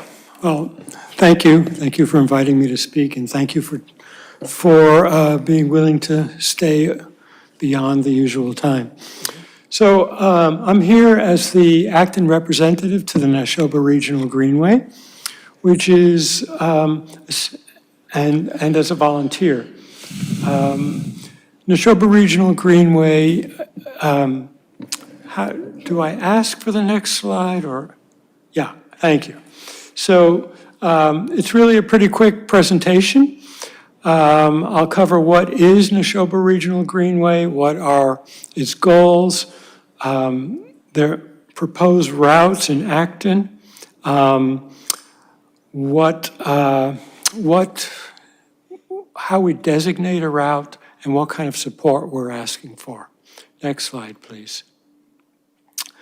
So the Nashoba Regional Greenway is essentially it's an ad hoc name that we've given to the region located between and around routes 128 and 495 in the vicinity of the Fitchburg commuter rail line.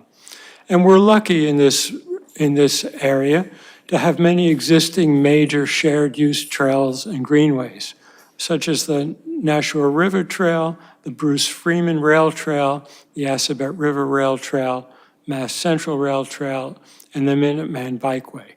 So while the area has all these trails, we don't have designated safe routes to connect them.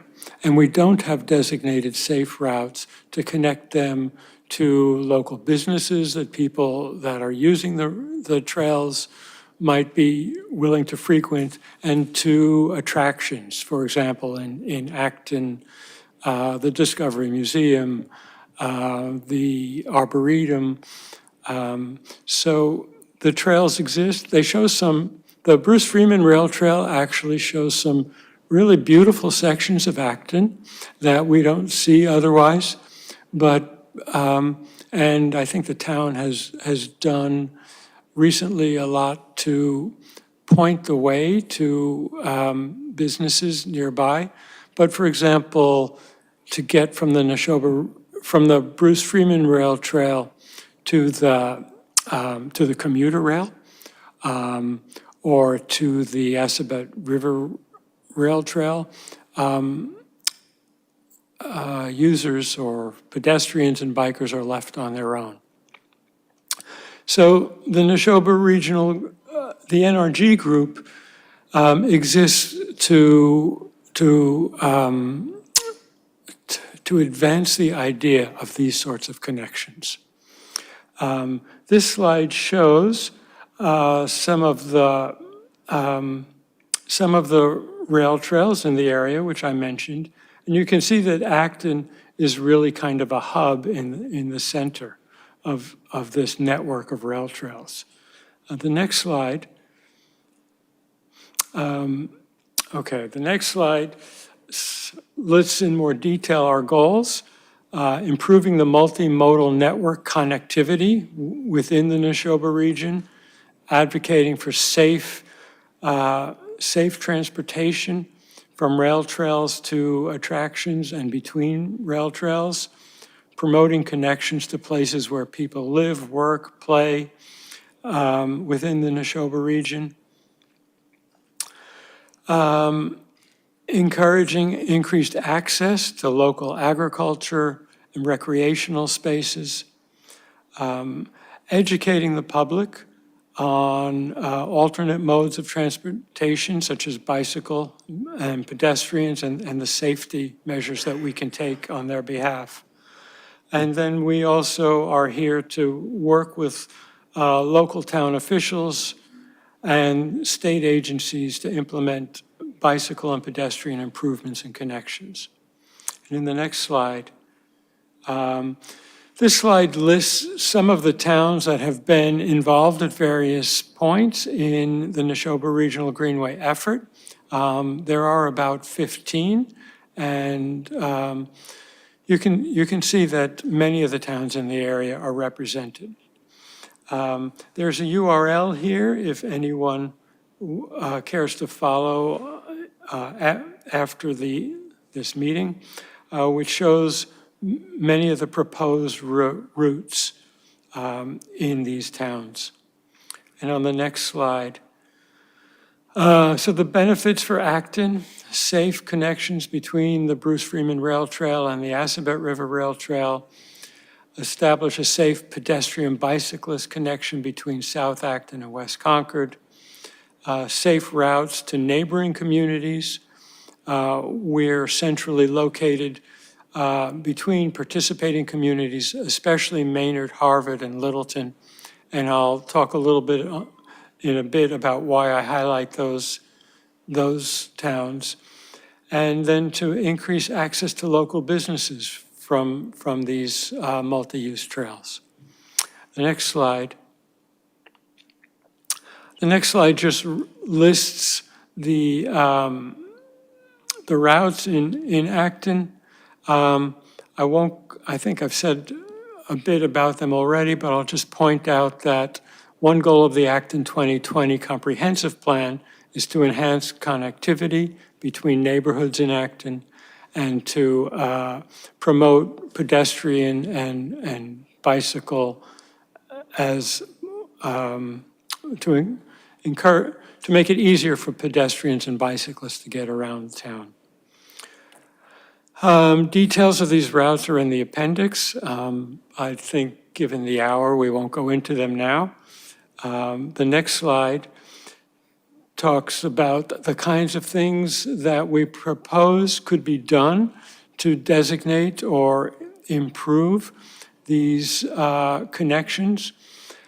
I'd emphasize that right now, we're only looking at signs. And we're not looking at any kind of construction, any kind of upgrades, any kind of major investment in those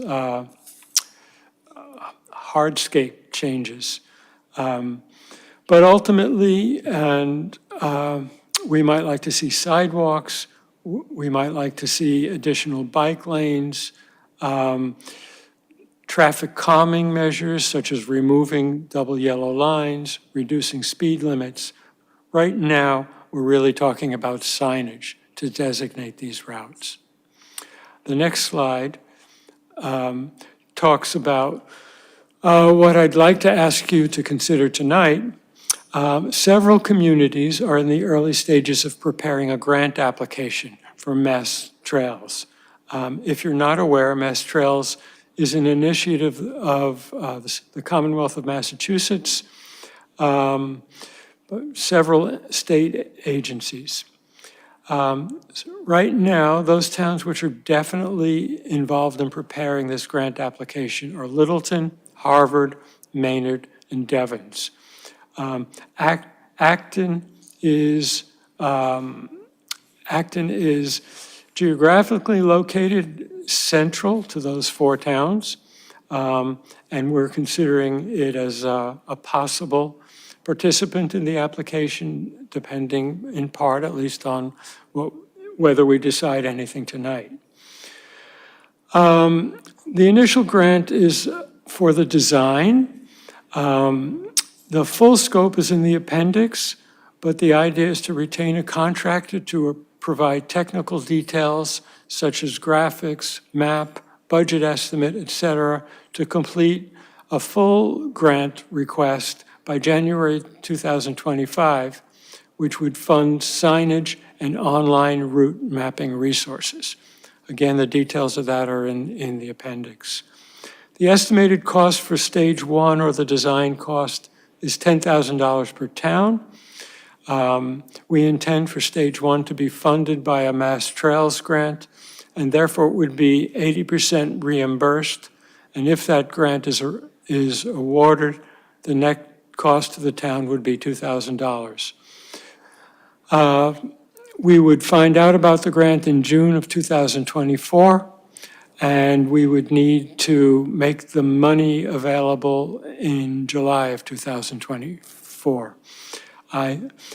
Maynard has volunteered to coordinate the grant. By that I mean, my understanding is that towns would forward money to Maynard in July. Maynard would use the money to pay for the contractor. The Mass Trails grants are reimbursable grants, so assuming the grant is awarded, the money would come back to Maynard from Mass Trails, and Maynard would distribute it to the towns that are participating. In addition to the funding, we request that the Acton Planning Office dedicate some employee time to work with the Maynard Planning Office, which has volunteered to lead the community, to be the lead community for preparing the initial application. And Maynard would, in order to make this happen, would need a draft municipal agreement or a memorandum of understanding. And on the next slide, I think is just thank you. So I'd like to entertain any questions that you have. Great. Thanks so much, Dave. Just wanted to add this tiny bit of context, that you have done this presentation already to the Transportation Advisory Committee, our TAC. And this afternoon, I got a letter from the chair of the TAC reflecting on the meeting that you had with them. And his note is, the TAC is in agreement with the goals of NRG and supports the town's participation in the effort, including in the grant application process. NRG's goals include expanding sidewalks, traffic calming, et cetera, which are also generally in line with TAC priorities and concerns raised by Acton residents in recent meetings and emails. TAC is thus enthusiastic about NRG's work. There will, of course, be details to work out, and these can easily be worked on later. Thanks and regards, Rama. So there may be questions. The ask here is both the, I think what you said, if I heard this right, was that the actual money part, the commitment happens now or soon. The money shows up in July of 2025? We would be find out required that the grant is awarded in June.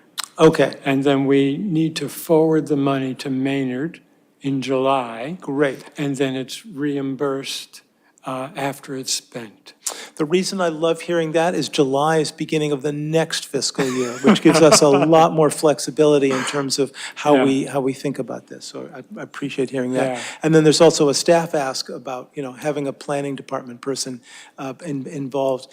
And the first read I got from John, which, well, he's here, he can speak for himself, but that would be consistent with some of the select board goals. So with that, comments, questions? David? So I think this is great. It's a very interesting approach just to start with signs. I don't know whether you've talked with people in the Friends of the Bruce Freeman Rail Trail. I assume you have. I myself have not, but certainly members of NRG have. Yeah. So I mentioned this, that they have actually spoken to us about making a spur from the Bruce Freeman Rail Trail to the fields on the School Street extension. Yeah. Which means you wouldn't have to go on Losbrook Road at all, right? It gets you, I don't know, 40% of the way. Right. From the Acton train station, maybe 30% of the way, from the Acton train station to the Bruce Freeman Rail Trail. So that, that's a huge help. And there are other ways that this could be finagled down River Street and through some of the, one of the things that the document appendices point to is possibly going through Graceland. Right. And not in Tennessee, but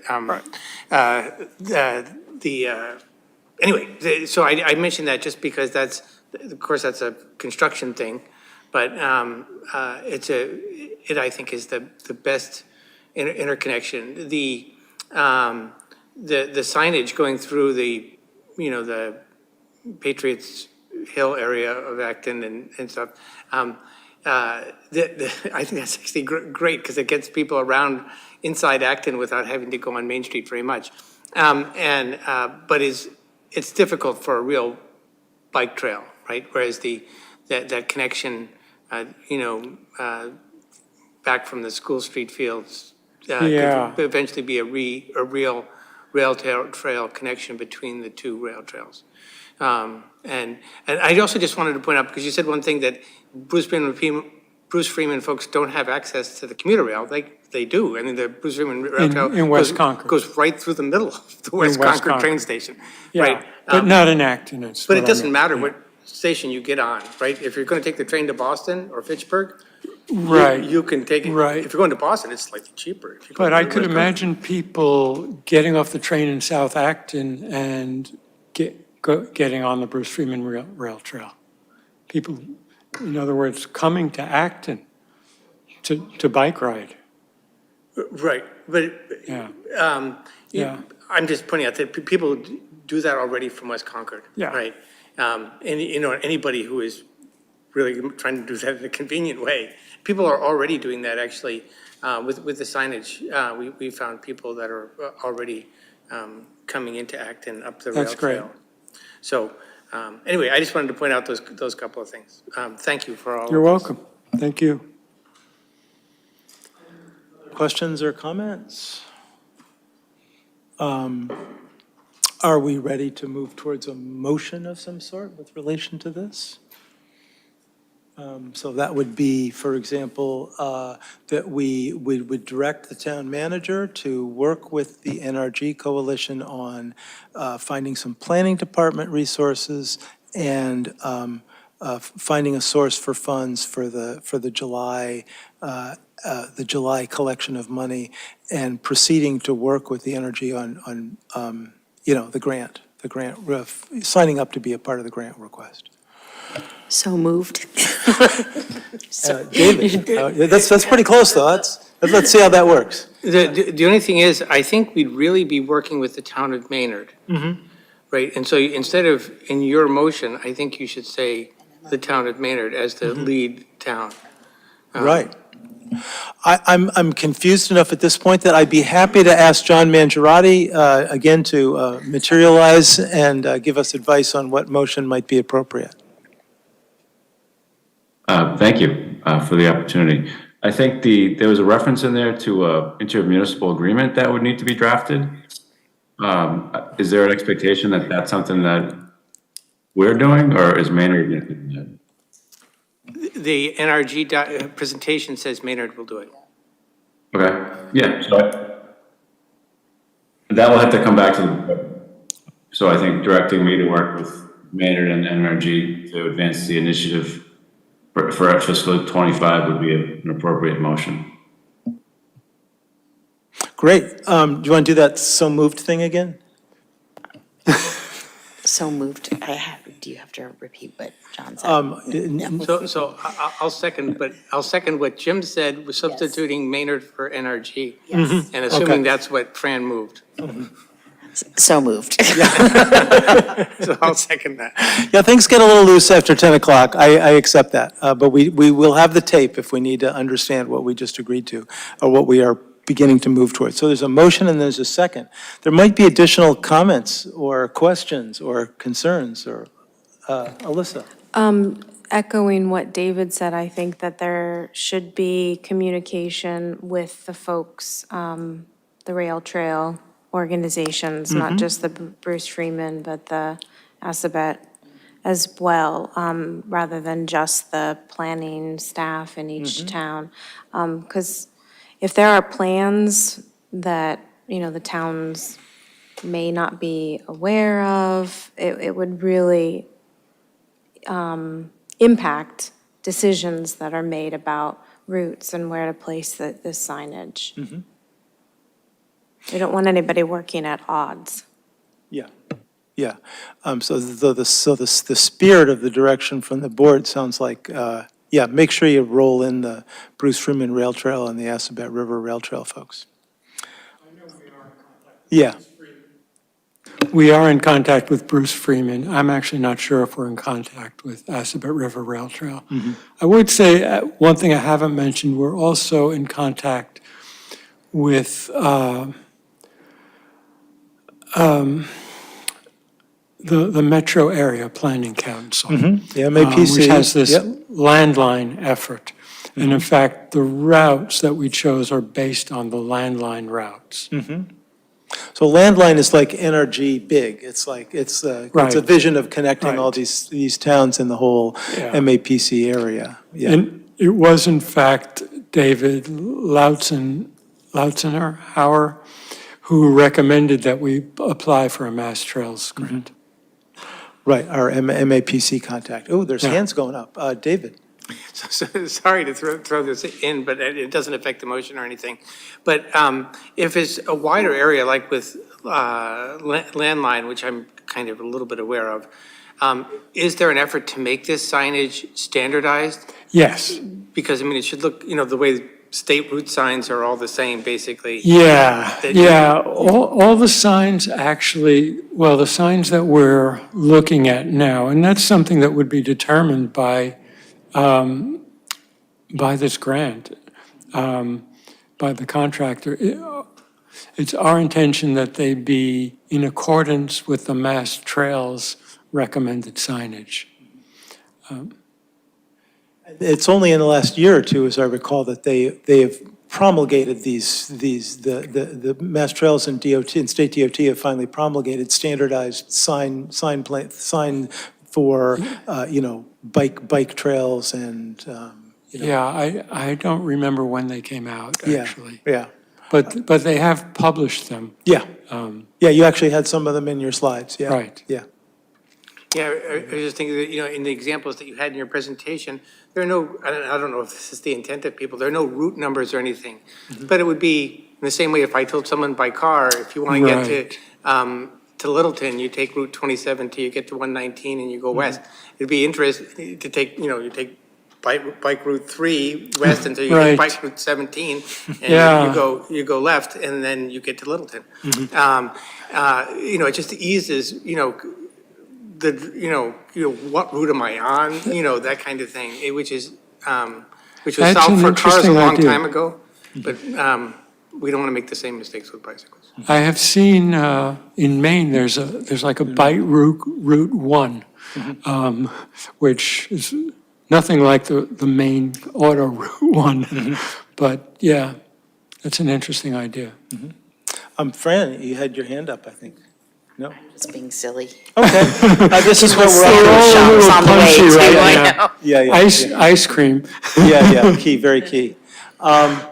Okay, so we've got a motion and we've got a second, and is there any further discussion before checking on our assent to this notion? No, okay, so all those in favor, please say aye or yes. Aye. Hey, that's unanimous. Yay. Great. Thank you very much. Okay. Staff will be in touch. Very exciting vision, and it's really consistent with our goals about, improving transportation and creating pedestrian safety and all that. It was an easy yes. Well, thanks for coming. Yeah. Okay, we could pretend that's the end, but it's not. There's still consent items. So let me read through these, and people can say something if they'd like to discuss them further. Number 8, approve meeting minutes, October 2nd, 2023. Approve a one-day alcoholic beverage license, Swiss Society of Boston, Nera Park Pavilion, October 21st, 2023. 10, approve a one-day alcoholic beverage license, St. Elizabeth of Hungary Church, 89 Arlington Street, November 4th, 2023. 11, approve a one-day alcoholic beverage license, Greater Boston Vintage Society, Exchange Hall, 6 School Street, December 31st, 2023. And the new one that just got added today, approve a one-day alcoholic beverage license for the Nashoba Sportsman's Club, 908 Main Street, November 4th, 2023. Hearing no concerns about those, there's probably be a motion out there that David's constructing right now. I move to approve consent items 8 through 12 inclusive. Second. Second, okay. Any further discussion on that? No? All those in favor of approving items 8 through 12, please say yes or aye. Aye. Aye. Okay. Whew. Okay, brief meeting eval. Let's see, some comments to get us started. Yeah, it's 10:30, it's too late. I'm really sorry about that. Maybe I could have, I don't know what I could have done to make it be less long. I maybe, rushed Corey through the informational update. That's the only thing I could think of along the way. I'm really glad that we got through the hearing. I thought we were listening to each other really well. We got, it's been a long process, but I'm glad we got to conditions that made sense, and I'm looking forward to those coming back. A lot of the items in new business had a lot of significant citizen involvement, and that was great. It's really exciting to see these issues being carried forward by people. I don't have any other eval comments besides that, other than I'm tired. Any other thoughts about things, follow-up items for future meetings, things we wish we had done differently, or things that we did okay that we could continue? Alyssa? I just have a note about following up with a board discussion about direction for the RAC, Water Resources Advisory Committee, at some point. Yep. And also potentially attending or having a joint meeting when Wright Pierce presents the water study portion of the study. Yeah, thanks for re-mentioning that. Yeah, I can stay alert to both of those things.